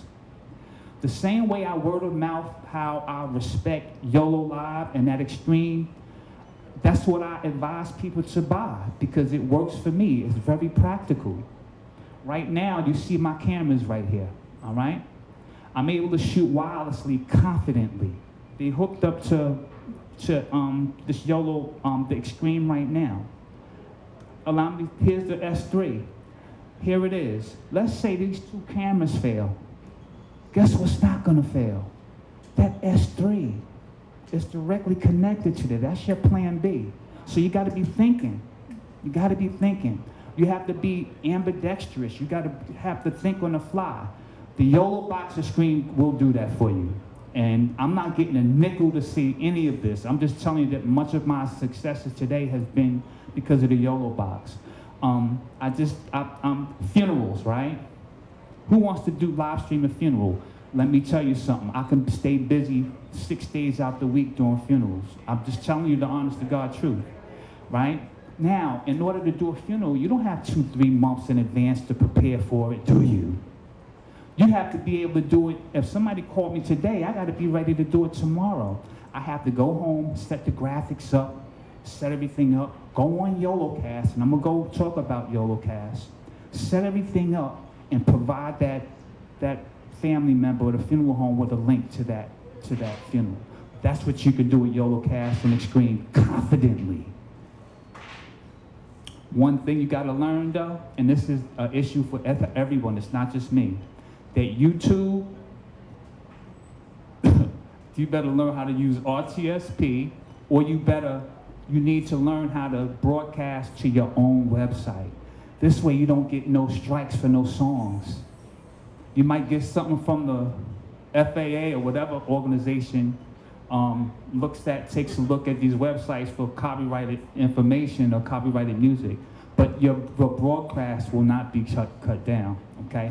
These are things that you learn. And one thing about YoloLiv is it's a community of people. When I first jumped on YoloLiv, it was maybe around 6,000 people in that group, and then it jumped to 10,000. I just looked at it, it's like 14,000 members now, and we all developed relationships with these people. I learned from individuals like Sold Out Media with that broad background. I still get on YouTube and I look at gentlemen like Anthony Baracus, right? Yep. And I look at Frank, and I look at you familiar, you on YouTube. You ain't tell me that earlier. I actually look familiar anyway. This is where I learned from. Humble beginnings. Very humble beginnings. And I'm happy to say that thus far in my career, things are getting better. I take my wireless transmission. I have 3 of these cameras. I have a traditional PTZ that I've also developed a way to make that a wireless camera as well. You can get it right here at B&H if you have a traditional PTZ camera. It's called an Ada IP Pro. You connect that with the NP series battery, and now that traditional PTZ camera is wireless on your NDI or IP system. You're gonna need to learn how to network your cameras if you wanna move forward with this. But we all have our own niche. My niche is, if you wanted to go live stream, give me a call and I can see what services I could provide for you, okay? So I do weddings, I do funerals, I do birthday parties, I do mitzvahs, I do a lot of corporate events where, because in the field that I work in, you gotta get a lot of CEUs and you get continued education. Now what I do is when people have to go back to learn continuing education credits, I also live stream the conferences. So there's constant work for me. There's constant work for me. And I'm a one-man band. I trained my wife. She used to be the one at the screen switching for me and making sure that the audio levels are right. But unfortunately, I lost my wife to breast cancer in February, so guess what I have to do? I have to train at my church. Bring them with me on the weekends. Get them. Is very straightforward. Each one of the menu system on the bottom control the pictures. You want to control your network. You want to do the sports things with the scoreboard. It's a Swiss Army knife for live streaming. So I'm very proud. I don't want to take up too much of your time because I can talk all day, but it served its purpose with me. I have nothing but accolades for the YoloLiv family. Frank has been very helpful, and his team with texting. And because of the time differences, I'll be texting Frank at it's New York time, 3 o'clock in the morning. But I don't know what time it is in China or anything. But we stay in contact. I had an issue the other day with their YouTube piece, and I knew better. I wasn't thinking. I should have just broadcasted it to my website. I've done it before with the YoloCast. And that bonding, so I do a lot of, this year, I'm gonna be doing a lot of music festivals. I think you spoke about music. I'm gonna be doing a lot of music festivals in New Jersey. And there are a lot of sponsors involved with making that happen at these, and just 5,000, 6,000, 10,000 people is at these events. That's an opportunity for local businesses to put their face out there. So myself to these municipalities who sponsor the parks, who sponsors the police presence and the fire people at these parks, well listen, what I can do is I can get local sponsors and I can advertise on your broadcast, on your live stream as well. I can give you my equipment, my transmitters, and we can link you to the large LED screens, and I can put information on there. And that's another thing. We got 2 outs on the extreme. One can be for any local you want to see a view, and then the second screen can be for another broadcast somewhere else. So once again, the extreme, listen, when I had the Ultra, but when Frank and them put out there, and I saw like the teasers with the extreme, that same week I sold the Ultra because I understood the significance of what it was capable of doing. And it's future-proof. The only improvements, and this is a challenge for the extreme or any other alternative platform, is the ability to do live video overlays. Everybody wants that, right? But that's not as simple as it seems, okay? So my solution, I got a Stream Deck, and I also have a gaming computer. And I learned the basics of vMix, and I put it in the extreme as an NDI source, and I programmed it where I wanted to do a certain overlay or a motion lower third.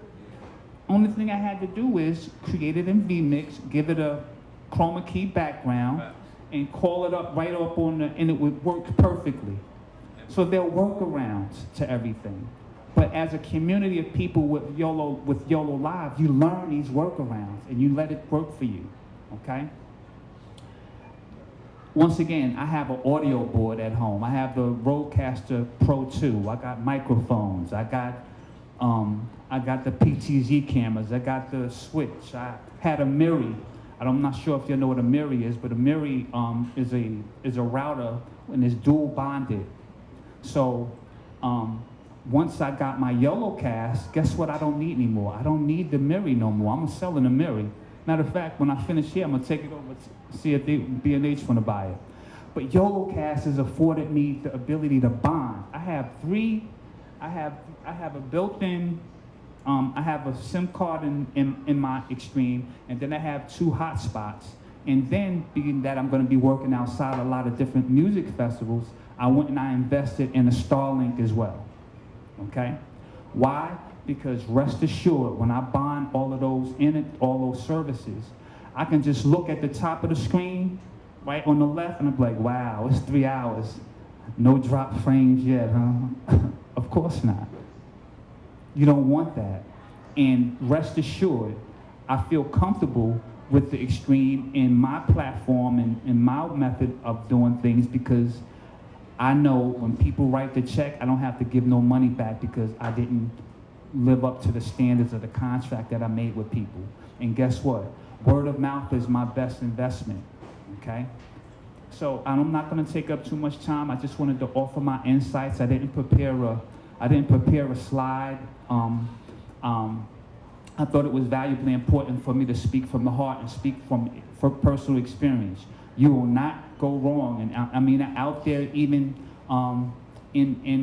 across the world on the live stream, you will not go wrong with the service that in particular the extreme can do and perform for you. I'm pretty sure that in the future there are going to be some more improvements. That's why I'm gonna hang around with YoloLiv, man, because thus far it has been a tool, right? I teach people this all the time. What is your tool? What's in your toolbox? If I'm a plumber, what is in your toolbox? If you're a carpenter, what's in your toolbox? If you're a photographer, what's in your toolbox? If you're a live streamer, corporate event, weddings, mitzvahs, whatever, what's in your toolbox? And do you know how to use those tools is more valuably important question, okay? You can get a tool that might work for you. You can get a tool that has proven its worth to you as well. So the extreme and YoloLiv has proven its worth to me, and I'm moving forward with it. And once again, this is a disclaimer. I didn't get a nickel for saying this. It's just that that's the satisfaction that I have. Rest assuredly that when I go out and I perform a task and somebody hires me to do a job, whether it's a simple funeral or wedding, or this year a company wants to hire me to have a 20 camera setup, audio, 20 mics involved. It's a workaround where I can incorporate that into my YoloBox Extreme. So once again, my name is Charles. I'm from Jersey City. I'm a beginner and I'm learning more and more. Frank, once again, thank you for inviting me, making me feel welcome. Thank you for the team that traveled all the way from, what city is that in China? Shenzhen, how do you pronounce it? Hangzhou. I spell out there? Yeah. Maybe I'll go out to China one day and hang out there with those guys out there. But it's been a pleasure and honor to be at the greatest adult toy store in the world, B&H. I appreciate the opportunity. I'm humbled by it, and I'm humbled by the invitation by YoloLiv as well. Thank you very much. Thank you, Charles, for sharing his experience and also letting us use his camera and transmitter. And next up, we will have Basim Newby for sharing his experience using YoloBox for streamed rock climbing, competitive climbing.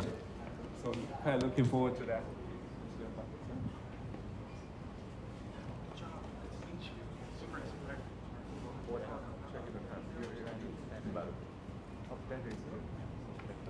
How are we doing, everyone? Hello. All right. Who here has been rock climbing before? All right. You like it? You're all still alive? So rock climbing is a sport that has not really been accessible for a while, and not as a sport, mainly outdoors, and now it's moving indoors and becoming a much bigger sport. But still, unfortunately, there's no money. She didn't win any money in Olympics, and basically, even like throughout, when you start talking about if you're like a professional basketball player, you're a professional player, you're in Olympics. Pro, whatever it is, you're a professional. Professional rock climbing, there's just no visibility. So my goal has been, because 14 years, that's something I love to do for fun.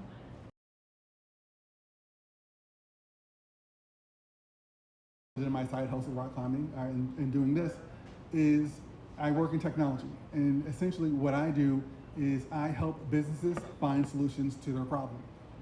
And me being a spectator at local rock climbing competitions and essentially seeing a need for live streams. And I always ask the venues, like, why aren't you guys live streaming any of these amazing climbers that you see at the world events why aren't we like live streaming these local events?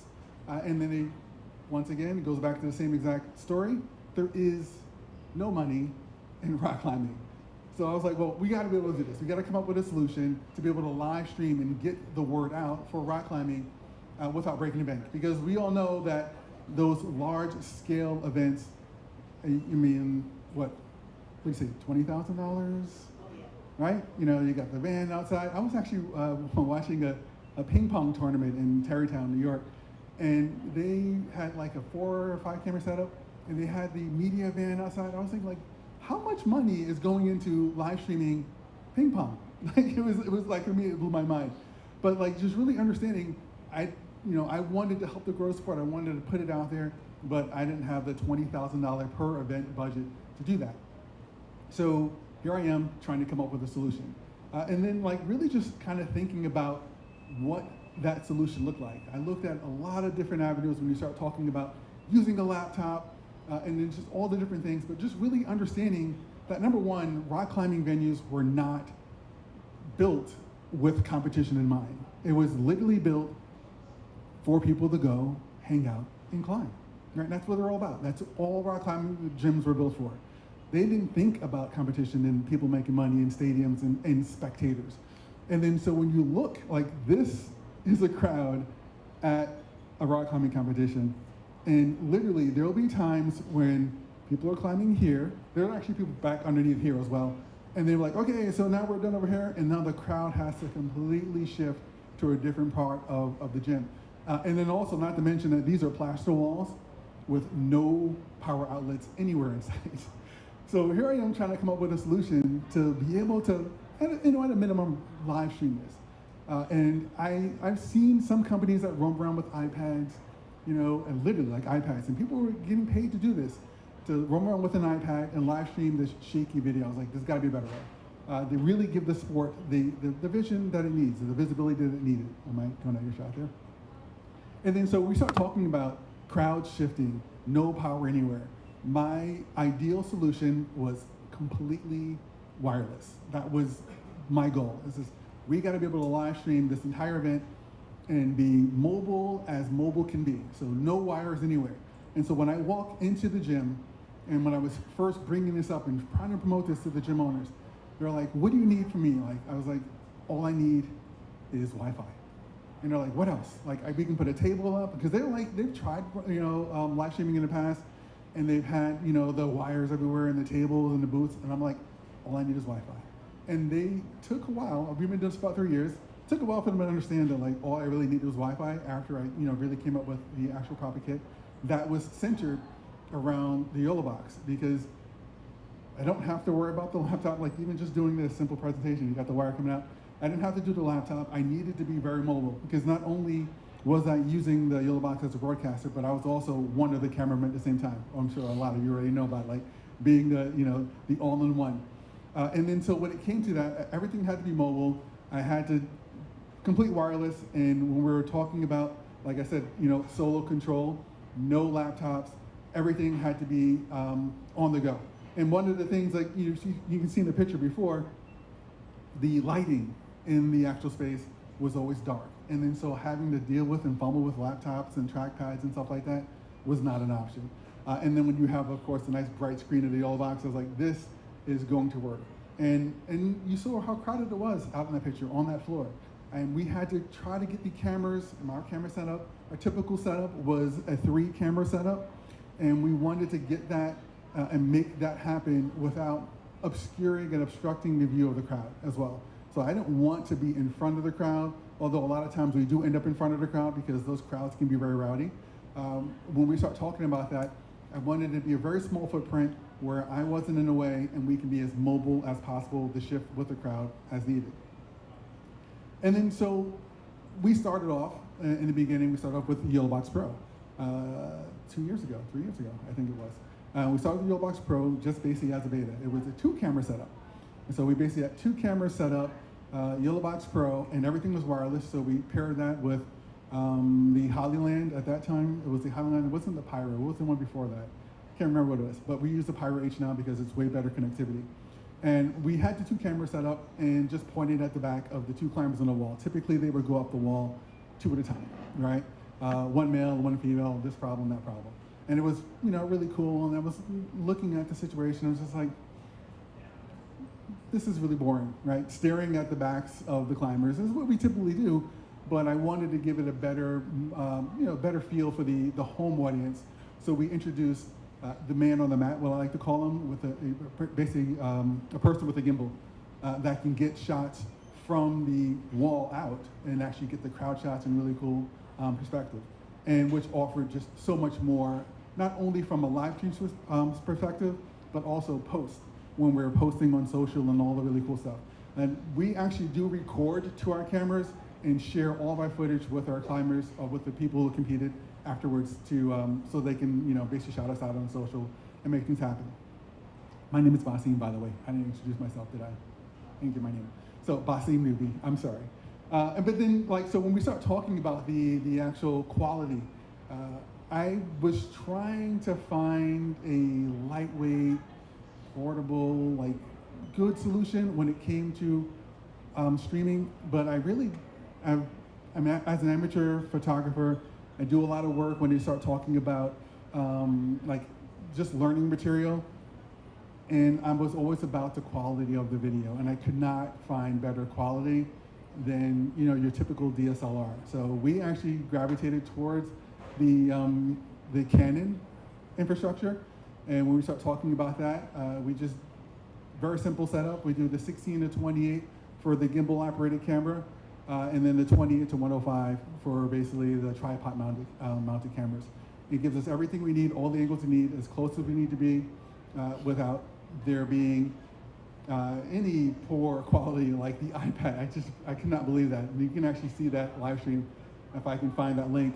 People literally walking around with iPads trying to bump around the crowd. We have beautiful, beautiful workflow when we start talking about using the Canons with, I don't know if you can see, just pointing over his head, that's the Hollyland Pyro H. Those are the antennas for the Pyro H, to send everything wirelessly to our YoloBox. Bonding. I know everyone's talked about network bonding and how wonderful it is, but once again, getting back to just the infrastructure at rock climbing gyms, they were not built with anything in mind. And when you start talking about the worst Wi-Fi access in the world, you want to find, basically go to a rock climbing gym and then take, I don't know, 3 times the capacity of the people that they're already set up for, that are going to be there at that exact same time for that competition. And yeah, you can see where this is going. The network bonding feature, when I actually found out and discovered, I was like, this is what we've been looking for the entire time. It really keeps our live streams stable in just the most unstable environments. I do use 5G. I have a 5G card in my Extreme. We started off with the Pro, went to the Ultra, and then up to the Extreme. And it's interesting, watching as we grew with our demand. So starting off with the Pro, 2 camera setup, no problem, right? And then we were let's go to the 3 camera setup. I wanted to always make sure there was a little bit of overhead, right? And then so we went to the Ultra, and then the Ultra offered 4 camera setup, right? So now our current setup is 2 on tripods and then 2 men on the mat. 1 that's basically for each climber, so that we don't miss any action from any angle on the wall.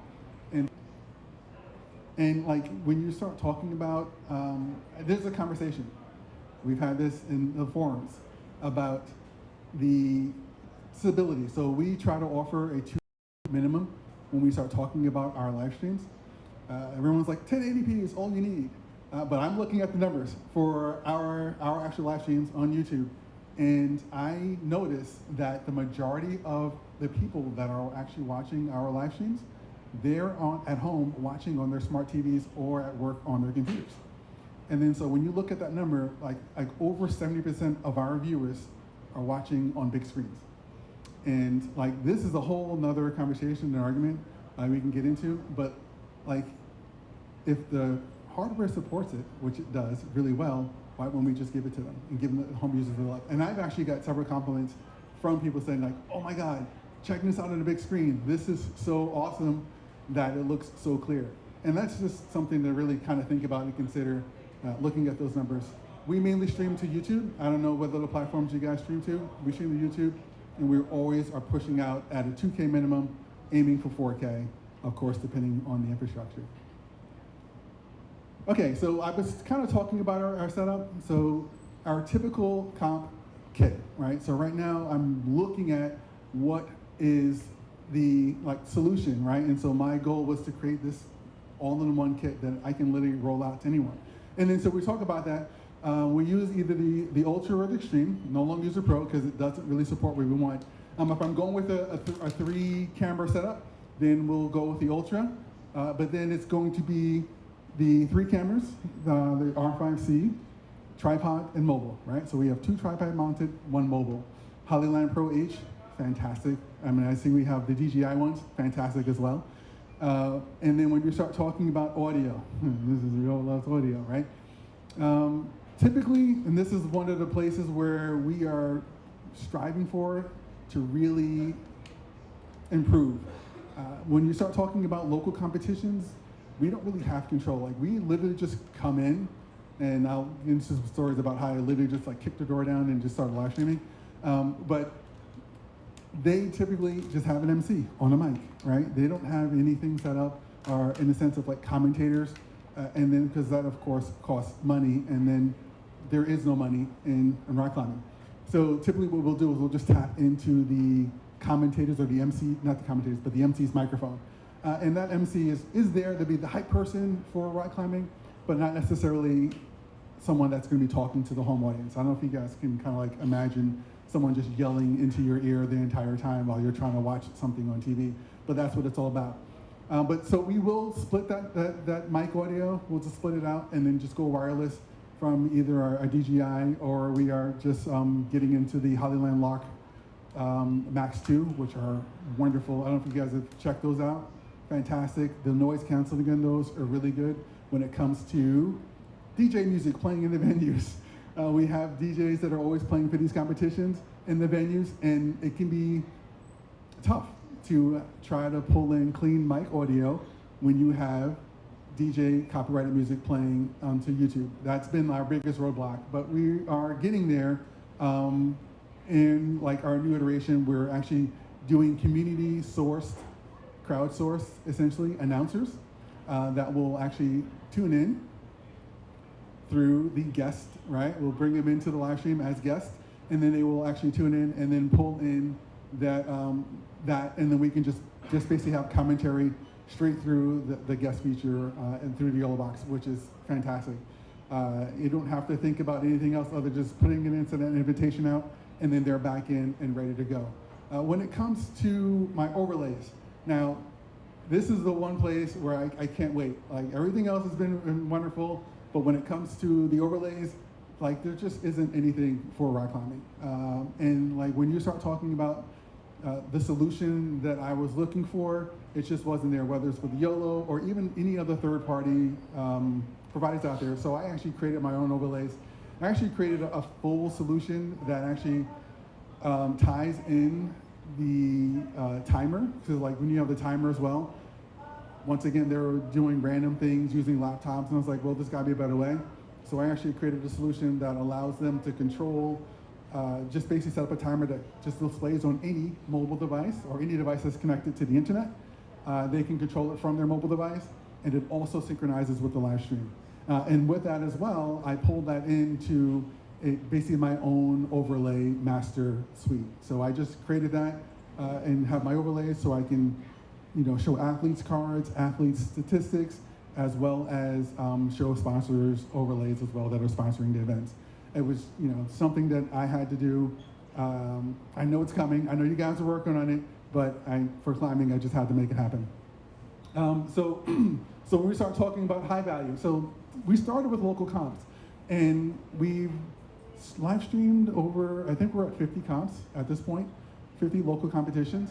And we basically got picked up, not from the US, but from Canada, right?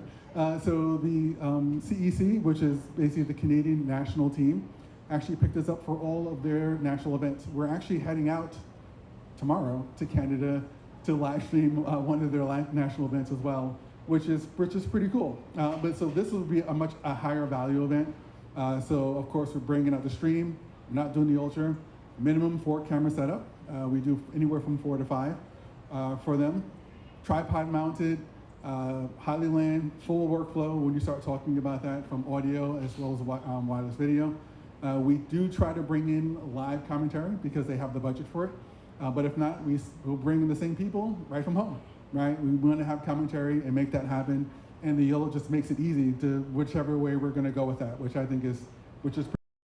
And then, yeah, so I bring in the remote guests via the YoloBox to the live streams, because, like, once again, and then so, like, just kind of, once I created this kit, everything is completely wireless, everything is battery operated.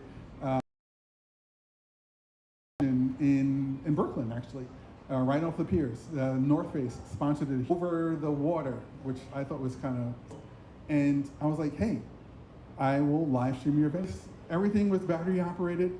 I just set up. Am I moving too much? I know I move a lot. Days that are playing at these events, and even like some of the gyms, noise canceling, all of a sudden you start to hear it creep in.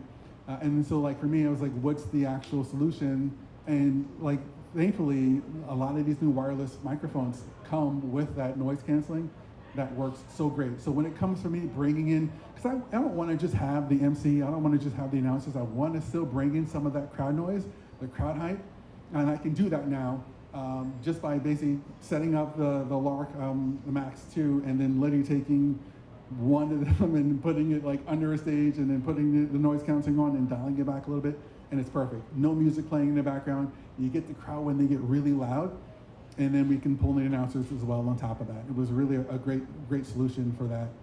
But the best solution really is just having none of that ambient noise from the microphone coming in. When people join remotely, that's for us the best solution, because I have full control over that. I don't have to worry about mics not working or whatever it may be.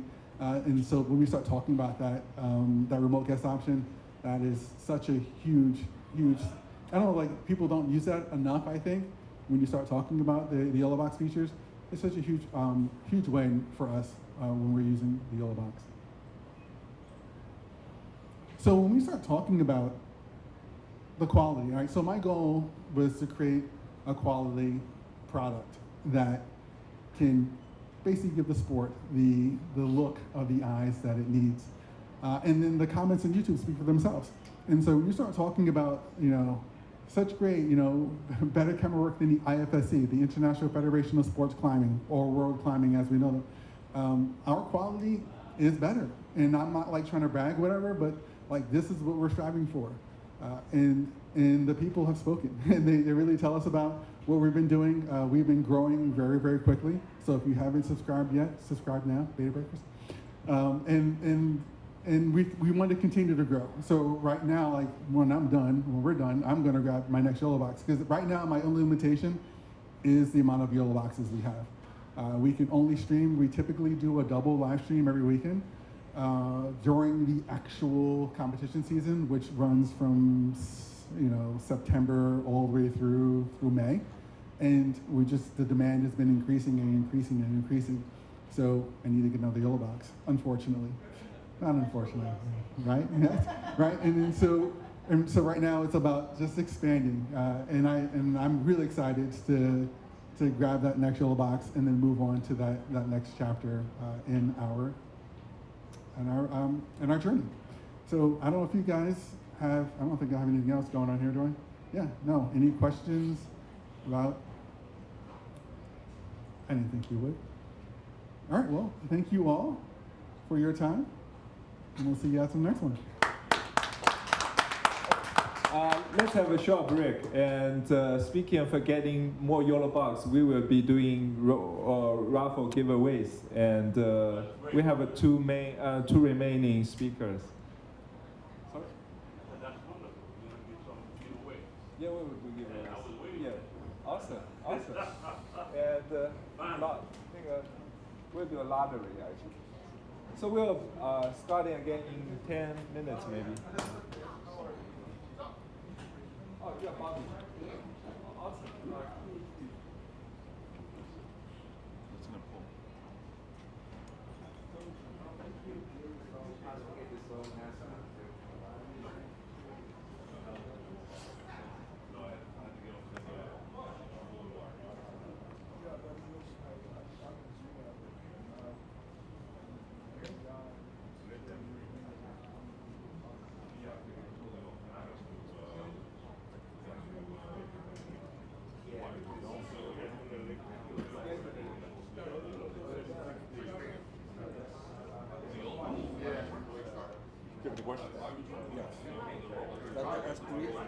This is the S3, yes. Does that go from USB-C to HDMI? No, just USB-C. So it goes into a USB-C port. To USB-A? It can be either A or C. And it comes with both cables.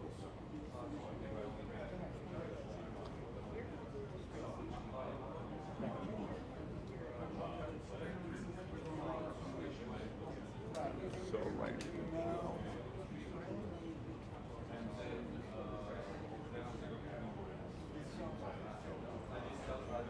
so that's this camera here.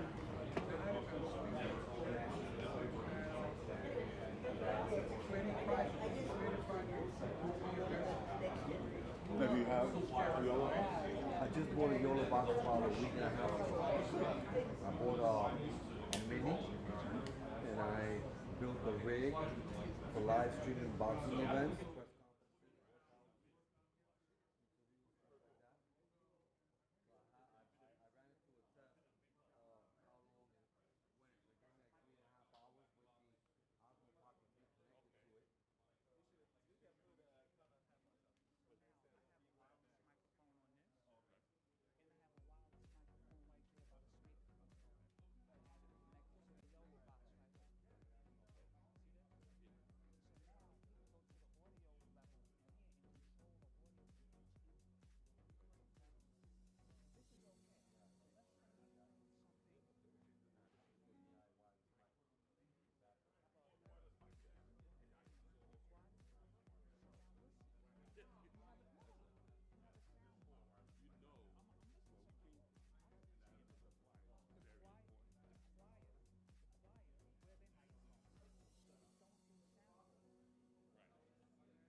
So we're starting 1 minute, and for those who would like to join this raffle prize, please get a card from me.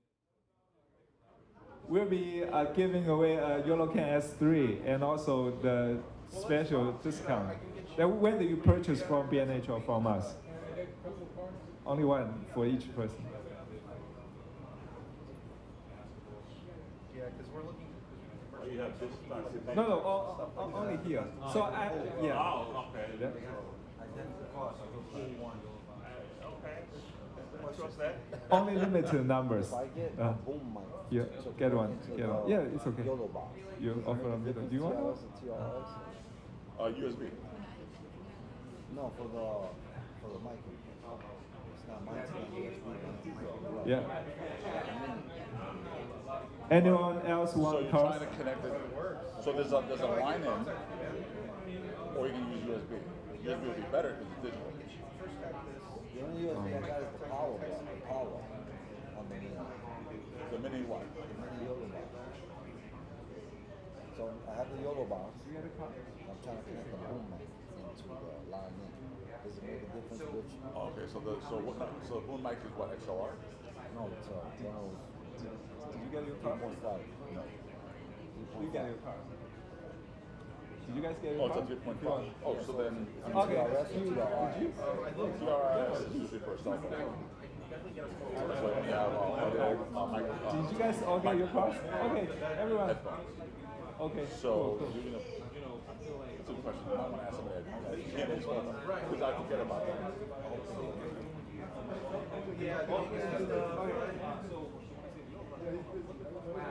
Right. We'll be starting. Thank you. I have a digital card. Or are you talking about this kind of card? That I'll gladly take it. You want to give that to me? I'll gladly take it. So this digital card.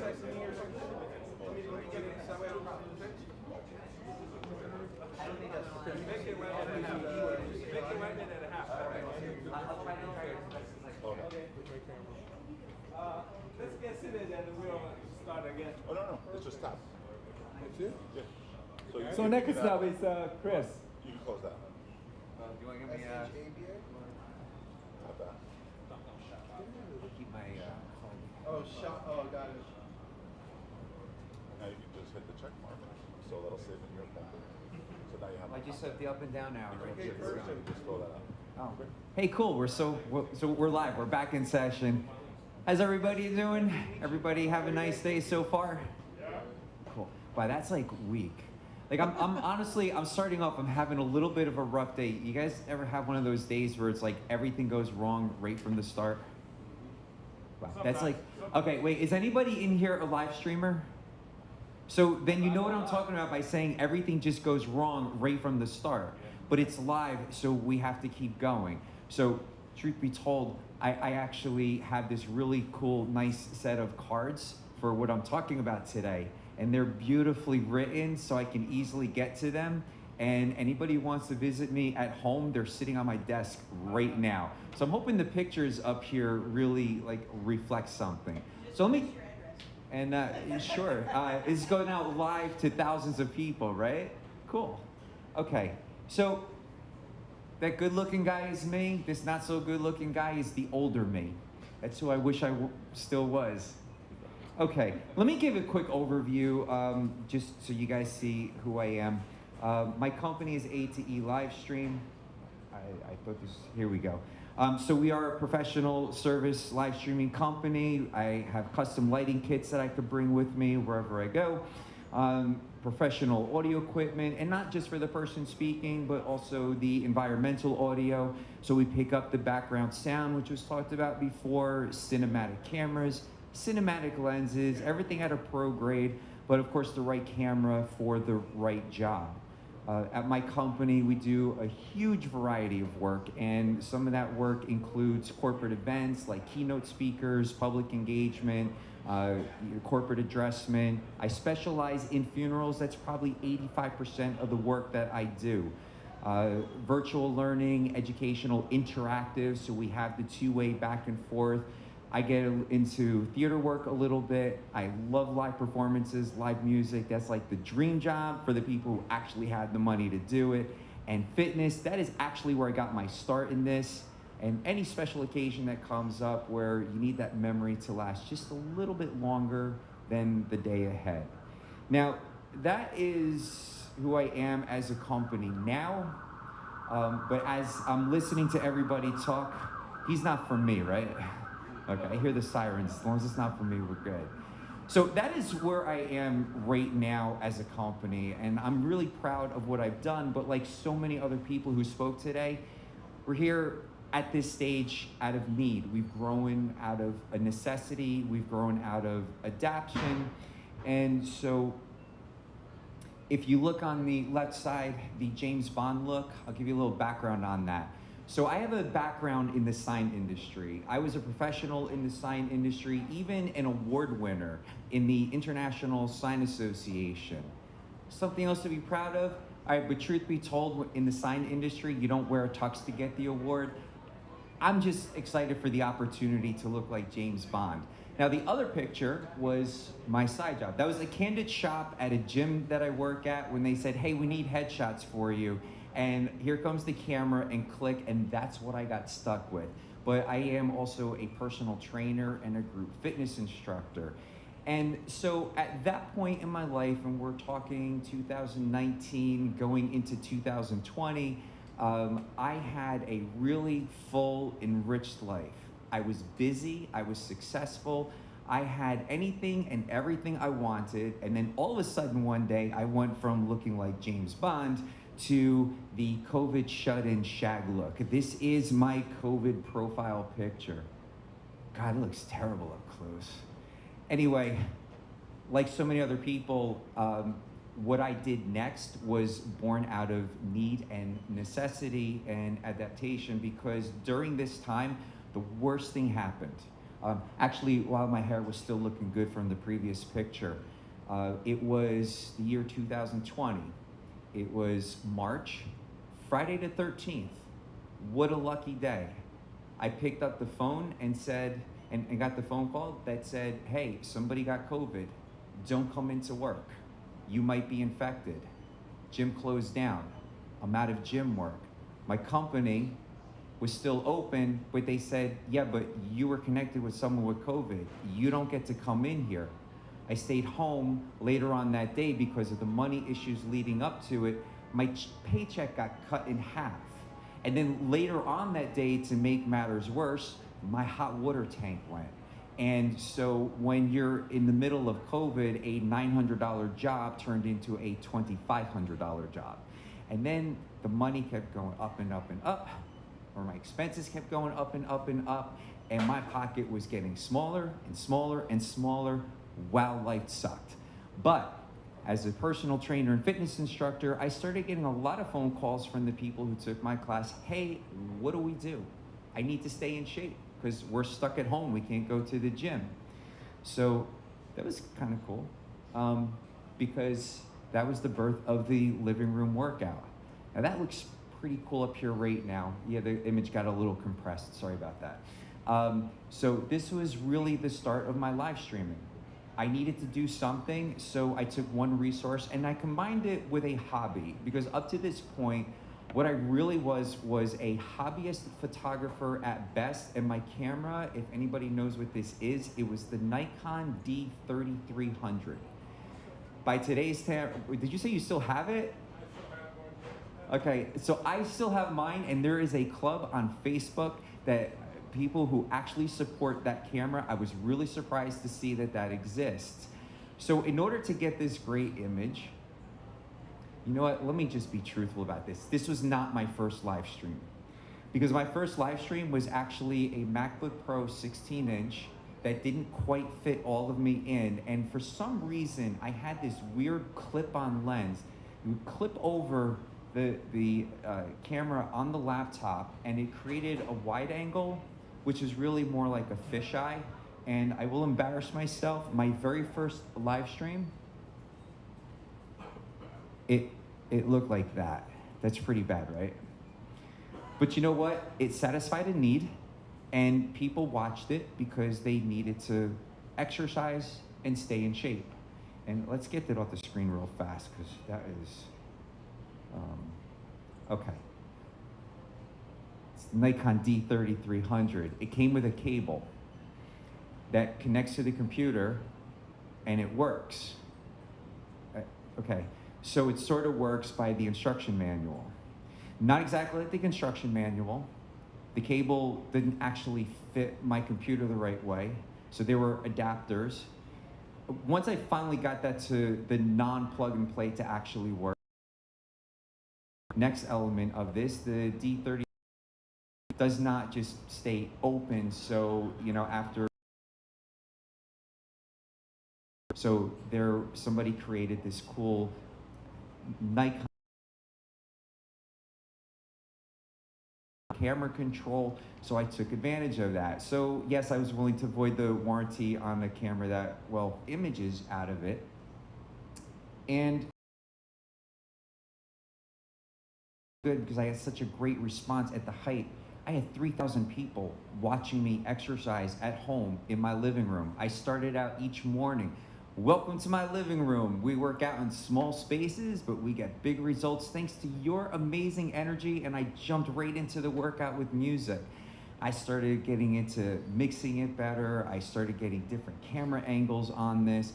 And you know, that was a fun thing, and I got to leave it set up. My wife was not happy that this stuff was always set up, but it was a free workout. And if you wanted to donate because you were still making money, I appreciated it. And guess what? I made as much money doing just this as I did working a job and working in 2 gyms. Now, I was a professional in the sign industry. I have one of the tallest signs in New Jersey.